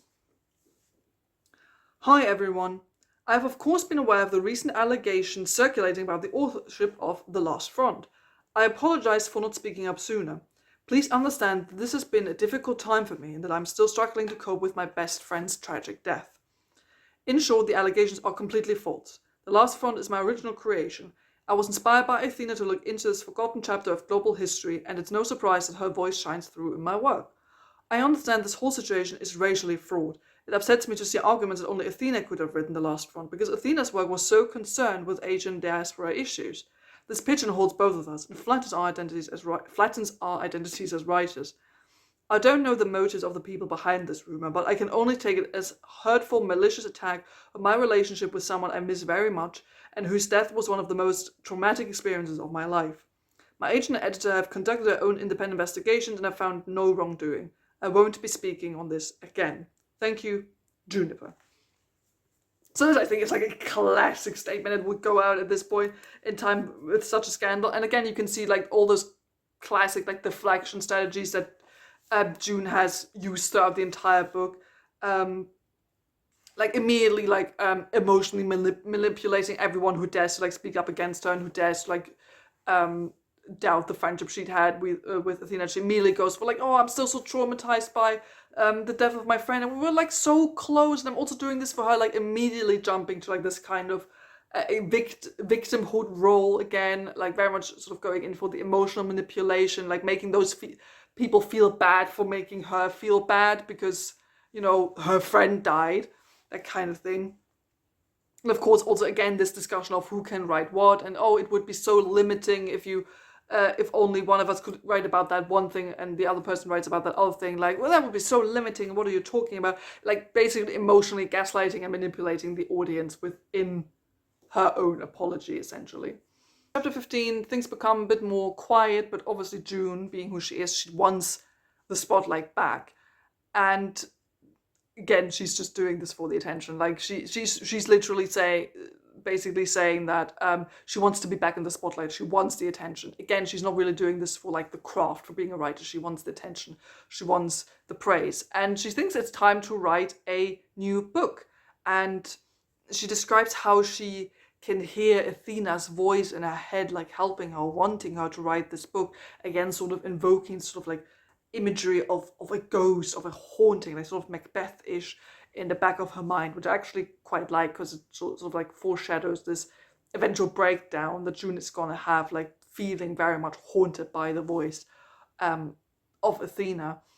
So at this point, it turns out that June didn't only take that one manuscript that night Athena died, she also took a bunch of other papers and notes from Athena's desk, and she finds a paragraph that essentially inspires her to write again. And she starts writing a witch story about a daughter-parent relationship that's very much inspired by her own complicated and toxic relationship to her mother. But she does use that initial paragraph and then goes off from there. So she remembers eventually a story that she tells to us, the readers. She recounts a story about a guy from college who she had a one-night stand with while she was drunk one night. But now I don't know if it's now or earlier, as she recounts the story, she tells us that she has flashbacks to this night, that she has nightmares about this evening, and that she slowly realized that she was that night probably assaulted by the man who she had sex with. And at some point in time, she told Athena about this event. And Athena was very supportive and like supported her throughout the recovery of this event. And then a couple of months later, Athena published a story which was very, very similar to June's experience of that one night.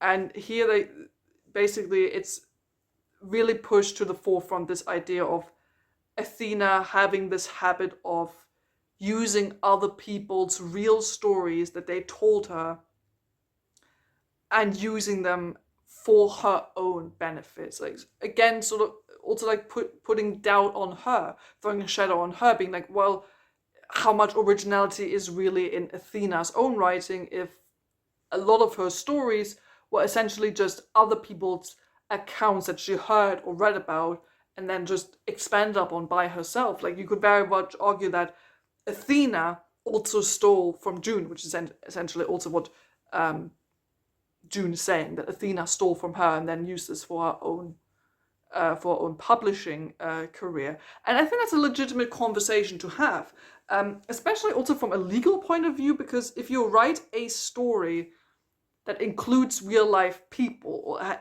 in any way, shape, or form, there's a big discussion like within the publishing house or within the publishing team about that, if that is legally okay to do. Like if you write about these people, if at any point in time someone who is that person that you write about or mentioned in any way, shape, or form could come at you with a lawyer. And that's usually a big discussion if any kind of real life person is involved in a story that's meant to be published. And I wonder if this, because it's never really talked about, but this would, in my mind, be a thing. Like Athena using that story, that real life story that happened to June. Like June could probably sue Athena for, like, I don't know, harming a person rights or something. I don't know, something like that. But I feel like that should be a thing.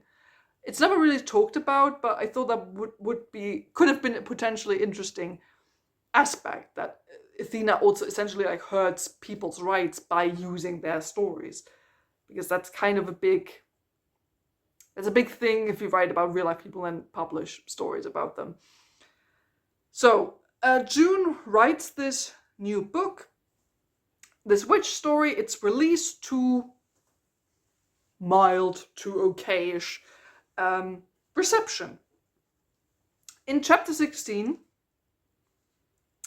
it's revealed that someone from a writing workshop they attended with Athena back in the day remembers the paragraph that June has used for her book, and essentially tweets about it saying, this is the confirmation, June is copyright infringing Athena's writing. I know this paragraph because I heard it and saw it back in the day at that writing workshop. So basically, June is exposed now.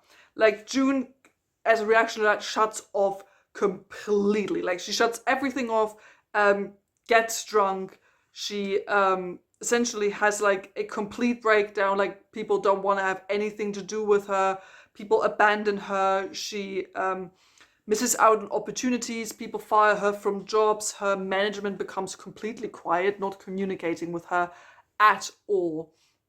Right up to the point where they're essentially forced to have a meeting with the publishing team, and instead of now coming clean at the point where it's basically already too late, June doubles down, says she didn't plagiarize, and she's like, just, you watch her digging a deeper and deeper hole for herself, essentially. And she seems to genuinely believe that the book she wrote, so the first one, was her own, and her own work only. You can tell us, says Daniela. We're on your team. If there's any sort of collaboration or anything that means you are not the sole author, we need to know. We can still make this work. We could set up a split royalties arrangement with Athena's estate, perhaps, and then out a press release about the shared authorship where you explain that you felt like you need to do justice to your friend's work and they did not intend to deceive anyone. Then perhaps we can set up a foundation in Athena's name. She's talking like she's certain I'm guilty. Hold on, I cut in. No, look, I swear to God, it's mine. The project is mine. I wrote out every single word myself. And that's true. Completely true. I made the last front. Athena's version was utterly unpublishable. That book exists because of me. Do you possibly have proof of that? Todd asked. Early drafts, perhaps, emails with timestamps that we could verify. Well, no, because I'm not in the habit of emailing things to myself. So she just keeps insisting that this is her own creation. Like she is in complete denial, like utter denial at this point. Where at first she would be like, oh yeah, I'm using some of her passages and I'm reworking some stuff and it's a good base so I'm working with. At this point she's like, this is completely my own story. Athena's writing was complete and utter garbage, so this could only be my story now because I changed so much about it, essentially. And here again we have this contrast of her being saying that she wants to be a writer, but actually just wanting to be praised for what she's doing, because when she gets told in this meeting that all this discussion and controversy will be good for publicity, will be good for sales, because even bad publicity is good publicity because it gets the sales up, she's immediately fine. She's like, oh, this will sell more copies of my book. Oh, okay. Nice. Again, where you just see that she doesn't care at all about the actual discussion that people want to have here. It's just, for her, it's about the praise and the money. Again, it's just about the aesthetics, not the actual work she's supposed to put in. After this meeting, she gets a phone call from Athena's mum, who says that someone wants Athena's notes, so the notes from the notebook that she gave to June. And June basically just like manages to sweet talk the mother yet again, and is able to like sway her in her favor. And it's interesting here what the mum says at the end, where like June tries to be like, oh hey, by the way, like the new book, the witch book, is completely my own thing, and I wrote this like from my own experience with my mother and stuff like that. Like, it's completely my own thing. And the mother has an interesting reaction to that. Before she hangs up, I blurt, and Mrs. Liu, about Mother Witch. I trail off. I'm not sure what I want to say, or if it's prudent to say anything at all. Todd told me that Mrs. Liu isn't suing for damages, but I hate to have this hanging over me. I want confirmation from Mrs. Liu's own mouth that this is going away. I mean, so I don't know if you've heard, but I'm going to rewrite the opening. Oh, June, she sighs. I don't care about that. It really is original work, I say. I did take the first paragraph. I don't know how. I think we're just trading excerpts in a roundabout notebook somehow, and it's been so long that I forgot. But anyways, the rest of the story, I know, says Mrs. Liu, and now there's a hard edge in her voice. I know, June. Athena never would have written something like that. Before I can ask her what she means, she hangs up. And I think that's so interesting, because this isn't focused up on, again, what the mother means with this. Like, the witch book Athena wrote is very much about her own problematic relationship with her mother, who never really seems to have been interested in like June's work or career as an author, and always seemed to have preferred like the sister. And now with this, I think it's interesting because it sort of hints at that maybe Athena and her mom didn't have the best relationship either, or that maybe Athena's mom didn't really know her daughter that well. Of course, it also could just be seen as a diss against June, that the mother would be like, yeah, I know Athena would never write something this bad, or something along those lines. You could also read it like that. I just think it's an interesting statement there at the end from the mother, which carries a lot of implication. So we get more of the fallout following this controversy. The conservatives and right-wingers absolutely adore June, which is kind of hilarious considering that she doesn't even want those people's attention, but at this point she doesn't really care. Like she starts to consider maybe just quitting writing altogether. Like she just thinks that she shouldn't do anything like that anymore, but eventually decides against it because she sees writing as something too personal. Like, it's so ingrained within her personality, like she can't stop doing it. And she finds herself, like, thematically speaking, constantly returning to Chinese history because to her it's easier. Like, she doesn't want to do the work, essentially. Like, because she's done so much research already because of the first book, because of The Last Front, she did so much research into Chinese history. She now feels like, oh, well, I basically already have all this basic knowledge, and if I try to write anything else, I would have to put so much more research in, and this is easier. So again, this feels more like her not wanting to do the work. She just wants to have it easy, and it can't always be easy. She literally says that she wants to write something that white people like don't see every day, essentially, like, she wants to be the special white person, essentially, who's able to write about these kinds of, like, cultural and ethnically important stories that other white people wouldn't be able to write about. And for inspiration, she decides to go to Chinatown, where she's, funnily enough, never been. And sort of like tries to disguise herself, and she goes to get food.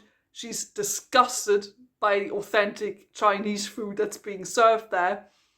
And eventually, the people at the restaurant recognize her and very passive aggressively ask her to leave. Like, she doesn't want to have, like, they don't want to have anything to do with her. She eventually decides, like, from a writing point of view, she gets to, like, into IP work, so writing for already existing franchises, essentially. And she's supposed to write a text about, like, the one-child policy of China, sort of like a dystopia that addresses that one-child policy. But she eventually declines because it's too lowbrow for her to write about such a thing, to do IP work. Chapter 18, we find out that she teaches a writer's workshop, and the first session goes by like all right, and then the allegations start to resurface. And there's like one particular student who she overhears talking about the controversy, talking negatively about her, and she completely destroys that student essentially out of spite and anger, like singles her out all the time throughout the writing session, like takes apart her writing, makes everyone criticize her creative writing. And the end of that is that she receives a complaint and is asked to let go. But before that can even happen, she resigns.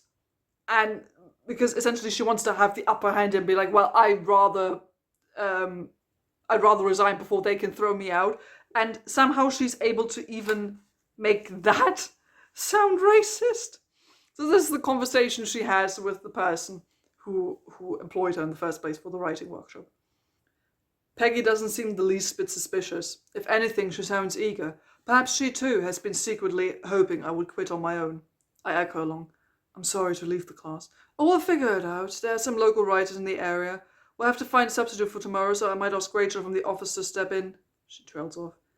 Anyhow, we'll deal with it. We'll tell the class you had a family emergency. I'm sure they'll be disappointed, but they'll understand. Thank you, Peggy. That means a lot. I'm sorry for the inconvenience. You take care, June. I'm sorry again.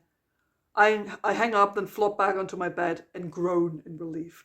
That was agonizing, but at least I'm free. I once read somewhere that Asian people are so polite because they have this cultural concept of letting each other save face. They might be judging the shit out of you on the inside, but on the outside, at least, they'll let you walk away with your pride intact.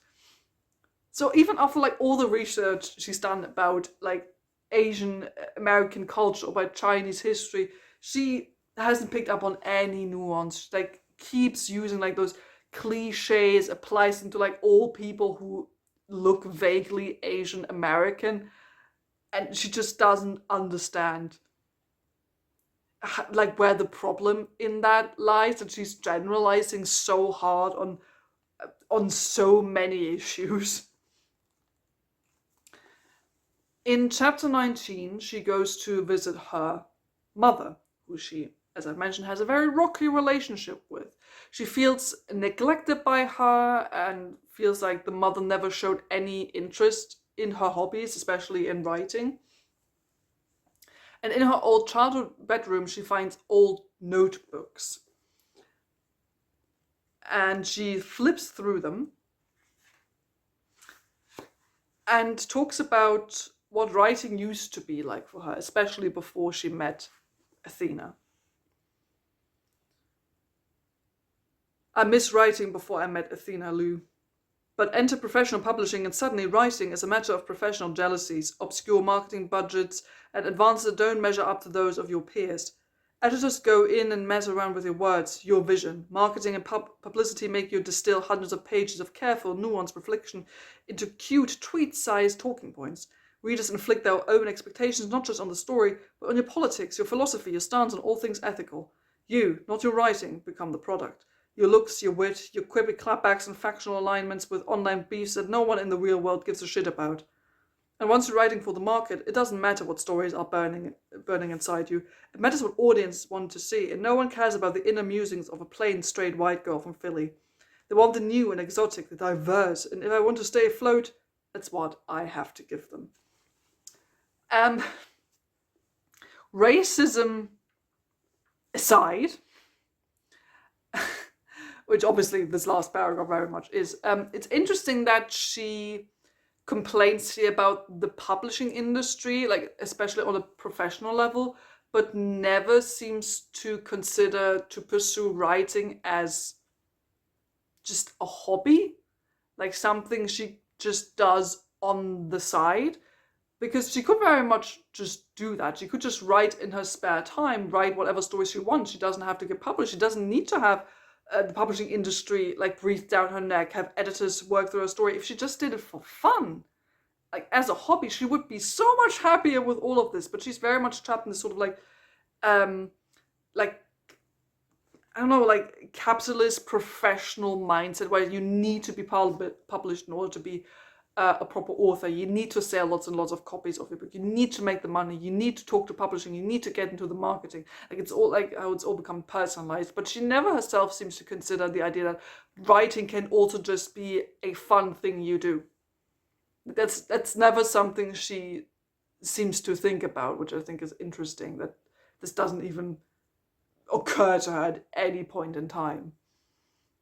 She then, after like going through the notebooks, she goes back to talk to her mom. They have like a bit of a fight, and June admits that she's essentially scared of being forgotten. That like with her writing, she wants to like put out some legacy into the world, that people remember her.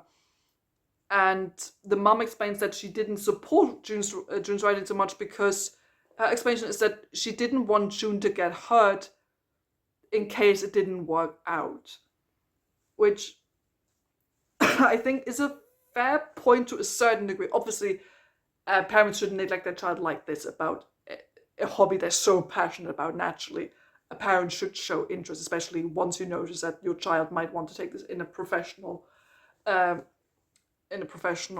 way.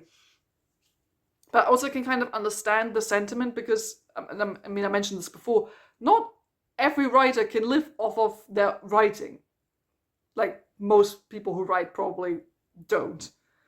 So I can kind of understand this mom's idea of being like, oh, I didn't want you to get hurt in case it didn't work out. So she didn't, obviously it's still not the right thing to do as a parent here, but I can sort of understand the sentiment behind that, because she's right. It's hard to make a living off of writing, to live of arts in general. So I don't know, I kind of get the mom, but obviously she's still not doing the right thing here. In chapter 20, June reads more reviews and she comes across someone who seems to finally like understand her and her relationship with Athena. Like she sort of like really feels seen by this review and decides to, and this like sort of motivates her to come up with a new project. And this new project idea she has is that she wants to write a fictionalized account of what has happened. Like with her, with publishing the manuscript, with her relationship with Athena. And she wants to use this essentially as a shot at redemption, at redeeming herself, like telling the story from her own point of view. And I had thought about this before, but now this is why I'm going to mention it. Like I thought when I saw this book, maybe this book is going to be sort of like very meta on the level of we're reading the book that Athena will write, that June will write at the end. That's sort of what I had in mind. And now with this, with what she's saying here, I sort of had this in mind, that this is basically going to be like the fictionalized account of what June wants the story to be, because it's told from her point of view, and she wants this to be used to see like what she did wasn't actually bad, and there are actually good reasons for why she did what she did, essentially. So she's excited and actually goes on social media and posts about the progress she's making, and then Athena's old Instagram account becomes active and tags her in a new picture and actually seems to address specifically her. Athena's old Instagram account goes active that night. I wouldn't have even seen the post if I had been scrolling through my notifications, trolling for likes. Someone compliments my blemish-free skin and asks for my skincare routine. Someone exclaims that they love the coffee shop I'm at. Someone else writes, "New Juniper songbook? Can't wait." But there's also a notification tag that simply reads, "Thought you could get rid of me?" I imagine it's just some shitpost, but the thumbnail image looks familiar and the account has a blue verification check, so I click to view the post. I almost dropped my phone. It's Athena's account, posting for the first time since the morning before her death. The photo she's sitting at a writing desk, smiling sweetly, but everything is off. Her eyes are a bit too wide, her toothy smile so stretched it looks painful, and the skin is ghost pale despite the sunlight streaming through her window. She looks like one of those creepypasta memes, an image that should look normal, but that makes your skin crawl with its deranged intensity. Lying open by her right hand is The Last Front in paperback, by her left a slim hardcover of Mother Witch. I click to expand the caption. "Thought you could get rid of me. Sorry, Junie. I'm still kicking. Glad you had a good writing day. I had a good writing day too. Here's me flipping through some old works for inspiration. Heard you are a fan." So again, here, now this theme of her feeling haunted by Athena's ghost is brought to the forefront. Like, June starts to feel very anxious about it, like paranoia essentially, because she's the only one who seems to be seeing this. Like, the account specifically made it so that only June could see those pictures and those tags. And her first thought is that it's Jeff doing it again. And in the next chapter, in chapter 21, she does actually meet with him, and they're actually kind of friendly this time with each other. And she wants to, she expresses to the reader that she wants to confess about what has happened, that she wants to tell him everything, but that she's unable essentially to get the words out. And Jeff essentially just tells her it's not him, he's not doing this. At this point, June again imagines seeing the ghost of Athena. Like, she sees someone walking through the street wearing her clothes. She tells Jeff some stories about Athena that actually bond over her being a thief, because Jeff also says that sometimes Athena took stories from him, then published them. But all this doesn't seem to help June. Like, with chapter 22, which is close to the end, like, June is really falling into depression. She falls to anxiety. She falls into psychosis. She has nightmares about Athena. And she just furiously writes and writes and writes, trying to really capture Athena, trying to capture her voice. This is really the book now. It's sort of trying to go into thriller territory, really diving into the psychology of June, how she becomes almost obsessed or possessed by Athena's ghost, and it becomes even somewhat unclear how much or what even is what's actually real to her. Eventually June decides that she's at this point in way too deep to now confess the entire story. She just has to learn to live with Athena's ghost, essentially. She has a short run-in with Diana, someone who she knows from the publishing industry, who she basically just follows because she looks like Athena. June has an encounter with her thinking that she is Athena because she dresses like her, and then starts accusing her of everything, but Diana obviously has nothing to do with it, doesn't even actually look like Athena, and it's all just sort of in June's head, and she just descends further and further. She becomes restless, becomes hopeless. Here the book also hints at that she might actually want to commit suicide, that she feels so haunted and depressed about this entire situation that she no longer knows how to get herself out of it. She doesn't know what to do. She decides to reach out to her old therapist and essentially phones her just to get any kind of comfort, any kind of help. but the therapist is unable to help her because of state lines, because the therapist lives in a different state than June does, so she isn't able to help, but essentially just gives her some referrals for other doctors, but June doesn't even want to hear it anymore at this point. And then following that conversation, the ghost of Athena posts again on Instagram, and June sets up a meeting with that person. Chapter 23, in preparation for the meeting with the ghost, it actually sort of sounds like June is straight up prepared to like maybe potentially kill that person. Like she gets ready, dressed up, makes sure to like know her escape routes and all that, and how she could possibly face that person. Then she goes to the meetup place. Suddenly, as she's there, she hears Athena's actual voice, but no one is visible. However, then she realizes the voice sounds ever so slightly off, sounds slightly strange. The voice asks her, asks June about her motives, why she did what she did, and then the person finally reveals themselves. It's not Athena. This girl looks nothing like Athena. Her face is rounder, plainer. Her eyes are not as massive and doe-like. Her legs aren't impossibly long. She smirks at me as she moves further into the light, and I have the vague feeling I ought to know her, that I've looked into these eyes before, but I simply cannot place her. Nothing? The girl crosses her arms. Ruined my life, drove me out of publishing, and you don't even remember me. The pieces crash together in my mind then. A tiny face in a Zoom screen, a slew of angry emails, a hiccup in my publishing journey I had long forgotten. She's off the project. You won't have to deal with her anymore. Candace? Hi, Juniper. She drawls up my name like poison. Long time no see. So yes, it turns out the ghost who's been tormenting June for so long is Candace, the editor's assistant who got thrown out because she wanted to do the sensitivity read and June disagreed. That's who's behind almost everything.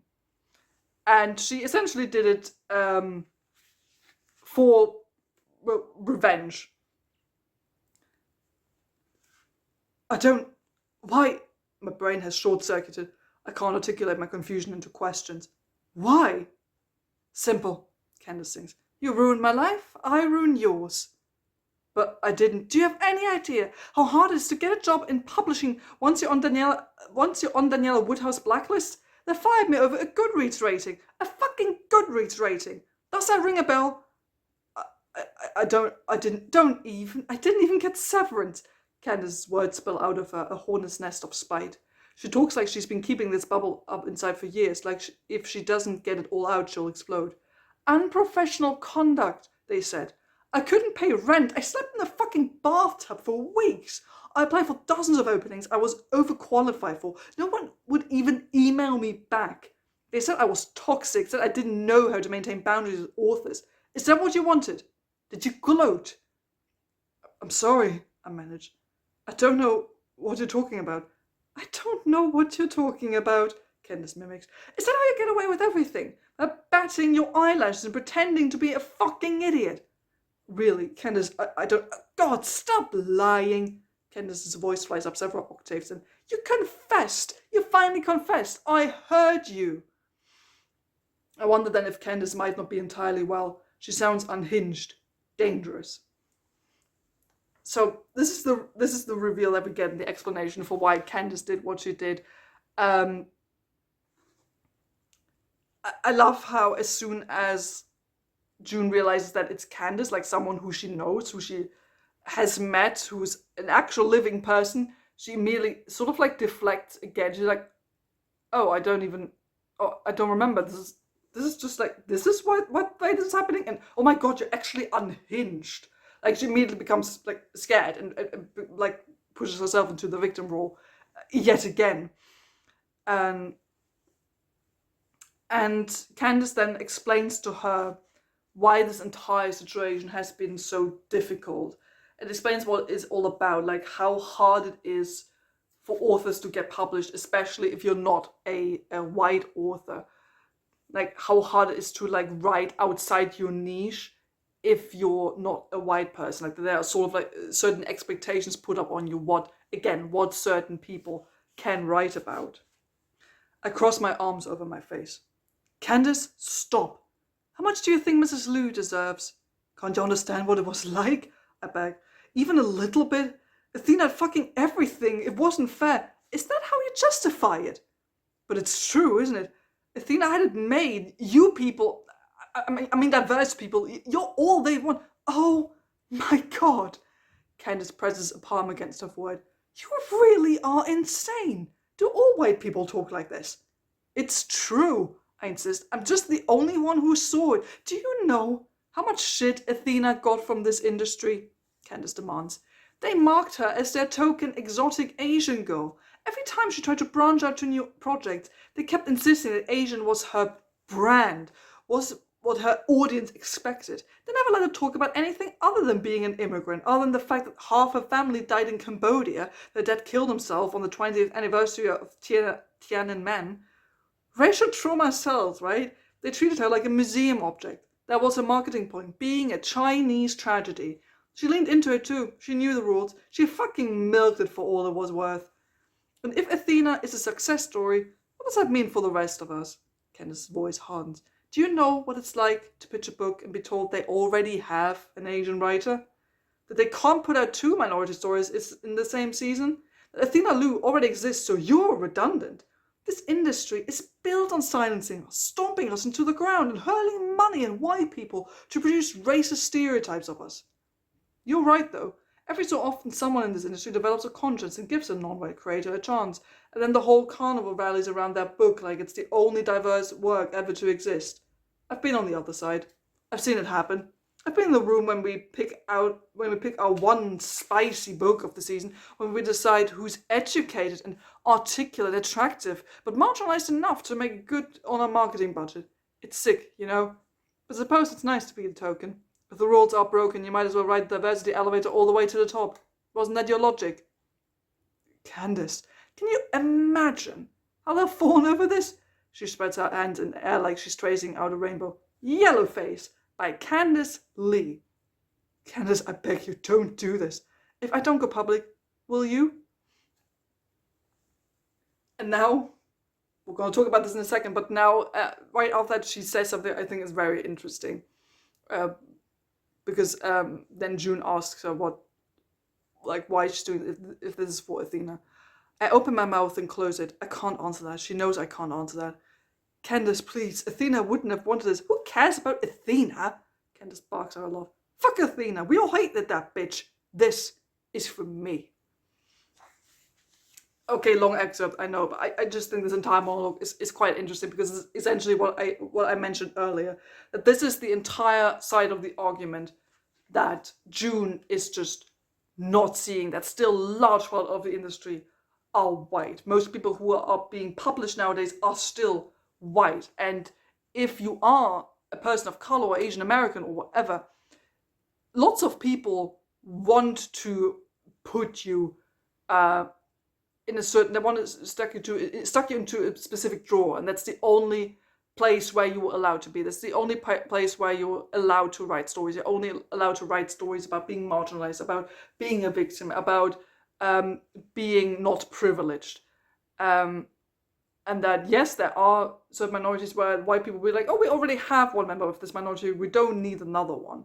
Like, you can apply this to POC, you can apply this to Asian Americans, you can apply this to queer people, women, all kinds of minorities. Like, this kind of discussion has always existed around all kinds of different things, but especially also, of course, within the publishing industry. Like, Candace basically lays it all out here at the very end. And I love that at the end she's like, this isn't for Athena, fuck Athena, like, she wasn't perfect, this is for me. And she's like, she's essentially just doing this out of spite, out of anger, because she hates seeing people like June. And she acts upon it. So following this, basically a fight breaks out, and June, even for a brief second, considers killing Candace, but then essentially gets kicked in the shins and falls down a flight of stairs and falls unconscious. Chapter 24, the final chapter. June wakes up, I always want to say Athena, June wakes up in the hospital. Meanwhile, Candace goes public with the entire story. June falls yet again into depression. She becomes yet again suicidal, doesn't really know what she wants to do, how she wants to deal with this entire situation. Candace does write the book, Yellowface, and publishes it to like great hype. And June still, at this point, even though she despairs for a moment, tries to worm herself out of the situation, because she knows that Candace recorded their conversation. And essentially she thinks Candace has now made herself vulnerable with the existence of these tapes and has created a weak point for her, a point you can attack. And June decides to write her own version of the truth to counteract Candace's action. And she wants to use it to plant seeds of doubt, essentially, within the readership, within people. Like, just so enough that they start questioning Candace as well, and just so enough that there might be a little gap in a door that opens up so June can slide back in again. And this is how the book ends. But some reviewer somewhere will give the book a closer look. They publish a contrarian review because editors who want clickbait always solicit contrarian reviews. What if we got it all wrong? And that's all it takes to sow doubt. The netizens who love to argue for the sake of arguing will look for the holes in Candace's story. The character assassinations will begin. We'll all get dragged down in the mud, and when dust clears, all that will remain is the question, what if Juniper's song was right? And this will become, in time, my story once again. Okay, post-analysis discussion of this book. So I already mentioned that I honestly thought it was alright. Like, it wasn't great, but I think it was nevertheless a very interesting book. If you want a rating from me, I think I gave this 3.5 stars, which means it was okay. Like, it was more good than it was bad. But at the end of, like, when I finished this, my feeling was basically like, oh, that's it. Oh, that's it, we're done. We're not yeah, okay, that's, yeah. That sort of was my sentiment when I finished the book, because I honestly, knowing that what kind of discussion this book started, I honestly expected a bit more, but essentially this basically just gave me exactly what I thought this was gonna be about. Like, June is this very almost one-note kind of parody of a racist white author who blames all the woke POC people for all the troubles in her professional life, essentially. And I know that this is totally meant to be like satire and parody, but it's not a very nuanced parody. It's not a very detailed and layered satire. Like, it's very obvious and it hits you over the head with like several taglines essentially being like, this is the theme of the book, do you get it? And you're like, yes, I got it after like 2 chapters, what you're on about. So like some of those talking points from June just get repeated over and over and over again. You're like, I got what your shtick is. I got it. Thanks. Can you bring any kind of more nuance into this, maybe?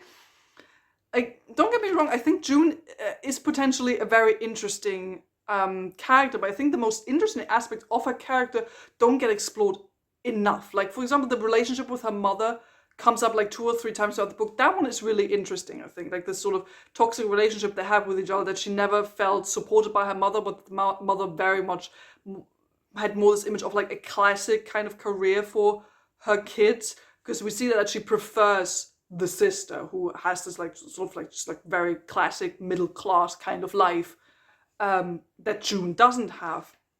And the mother seems to have very much preferred that, but also doesn't seem to understand why June feels neglected. Like, she doesn't seem to understand that at all. So that would have been I think, a very interesting relationship to get into.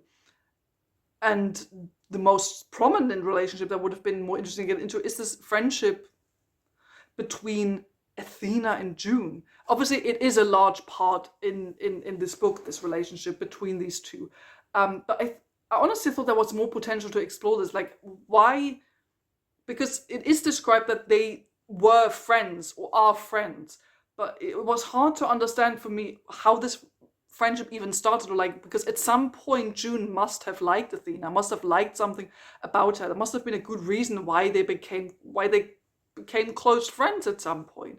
I wish we could have had a bit more of like retrospective on that relationship and how it eventually developed into what it is by the time this story takes place, essentially. And I just think there could have been more, I don't know, maybe more flashbacks or more talks about that, because June does mention certain like discussions, conversations, or events that happened throughout her friendship with Athena. I think are very interesting. Like when she accused her of stealing her story, for like when she talked about that one night stand where she was assaulted, and how Athena essentially stole that. Like this is just like one event she like briefly talks about for not even one chapter, and then it's basically not mentioned again ever. And you're like, oh, okay, but that seems like really interesting. Can we like stick a bit with that for a while? Like I just wish that the book had taken a bit more time to like really explore the feelings of these characters as they relate to one another, because the cast of this book isn't like that big. Like you're really just stuck with June for most of the time. Occasionally some flashbacks to Athena, and that's it. Like you sort of have the publishing team, but they're not really like important secondary characters. Jeff is important for like literally 2 chapters, and that's sort of kind of it. You don't really have a larger like secondary character or other primary character that June gets to hang out with, that she can like bounce ideas off of. Like she just basically spouts the same racist quips at us for like 300 pages. She doesn't really have anyone who she can talk to about her thoughts, or who like gives her some contra. I mean, there are people. Candace essentially becomes the villain at the end that gives her contra, but she shuts out everyone in her life who she perceives as being negatively minded towards her, which I totally get is the whole point, kind of this book. But I think it would have, I don't know, this book would have maybe benefited from, I don't know, more character interactions, or like a deeper look at what June's mindset is in regards to like her relationships with her mum and with Athena. And as for the like the theming, it's like I totally appreciate what this book is trying to do, and that it wants to start a conversation about, you know, racism and cultural appropriation, all that within the publishing industry. But the thing is, this book tries to talk about so many like different aspects. Like this book tries to like what does this book try to talk about? I actually hang on. I pulled up a list when I wrote my review. I wrote a list of like important topics this book wishes to talk about, and it's a long one. So let me get this for you here. Here's a list of things this book wants to start a discussion about: toxic friendships, authorial intent, intertextuality, copyright infringement, cultural appropriation, racism, yellowfacing, cancel culture, white privilege, rich privilege, heritage, generational trauma, online harassment, depression, suicidal ideation, anxiety. And that's not even all of them. Because there are certain aspects of this book that are like really, really important and potentially really interesting, but I think because there are so many topics this book wants to talk about, like some of the really more important or more interesting ones like sort of fall off at the end, because this book tries to do so much at once. Nothing ever is explored in a more layered, more detailed way. Like all sort of remains surface level. This entire discussion about, you know, June being racist, about cultural appropriation, about who can write what stories, it does get addressed, but nothing beyond like the surface level of what I already thought of myself before I picked up this book, essentially. Like this is really just more of a starter point, essentially, for like deeper discussions, but the deeper discussion itself does not happen within this book, because there's simply like too many other things this book concerns itself with. And I think that takes away from some other like interesting aspects that are actually really important, should be talked about. So in relation to Athena's character, I already spoke a bit about this earlier. Like Athena's whole deal is that yes, she is Asian American, and this is sort of like the reason why, according to June, she has more success now, because she's diverse. But it's also because Athena is rich. She has rich privilege. She has like an Ivy League kind of level of education, and seems to be financially secure enough that she doesn't even have to worry about spending any kind of money whatsoever. And this would be an aspect that would rightfully so be criticized about Athena, that yes, she has it a bit more difficult because she isn't white, but still compared to her other peers who are also Asian American or POC, she still has it a lot easier than them, because she comes from a rich, privileged background with great education most people will never have. And this is an aspect that only like really gets addressed like maybe once in the book by June, but never really spoken about by her or anyone else, even though that would be the one aspect where I would be like, yeah, that's actually a good reason to discuss, like a good background to discuss for why Athena would be more successful than June. And this is sort of a blind spot. And the thing is, this is a blind spot which seems to come from the author herself. Because R.F. Kuang, I didn't even really do that big of a deep dive, but I look up the Wikipedia page for the author usually when I finish a book that I thought was interesting. And if you look into R.F. Kuang, she is Athena. Because R.F. Kuang is also a young Asian American author who got published in her early 20s, comes from a rich family, and also has an Oxbridge Ivy League type of education. Like Athena is essentially a stand-in for R.F. Kuang. And June essentially is a mouthpiece for all the criticism or racist criticism that R.F. Kuang has received over the years because of her work. And I don't know, like it sours the book a little bit for me, because it feels like R.F. Kuang, like when you read this, you feel like R.F. Kuang is like winking across the page while you read this, being like, this is what happened to me. This is what it's like. Look at all those racists. Look at all those people criticizing my work. And I don't know, like, obviously those types of comments of racist nature are not good. Obviously you shouldn't criticize the author for their race, for their ethnicity. Obviously that's not a thing you should do. But it just honestly, this book still feels a bit like this is just R.F. Kuang venting out her frustrations with people that she specifically encountered within the publishing industry. Like people who have criticized her work or her as a person, and this is sort of her writing about them now and making fun of them, and her being a stand-in character that dies within the book and that seems like all nice and perfect and super pretty and rich, and everyone seems to have loved her, and she's that stand-in. And then the main character complains about, oh, she wasn't actually that great, why does no one see that? Do you see what my problem is here? Like, it's like sours the reading experience a bit if you are aware of that, because then you see like the blind spot within the book comes from the author herself. Like I talked about in that one scene where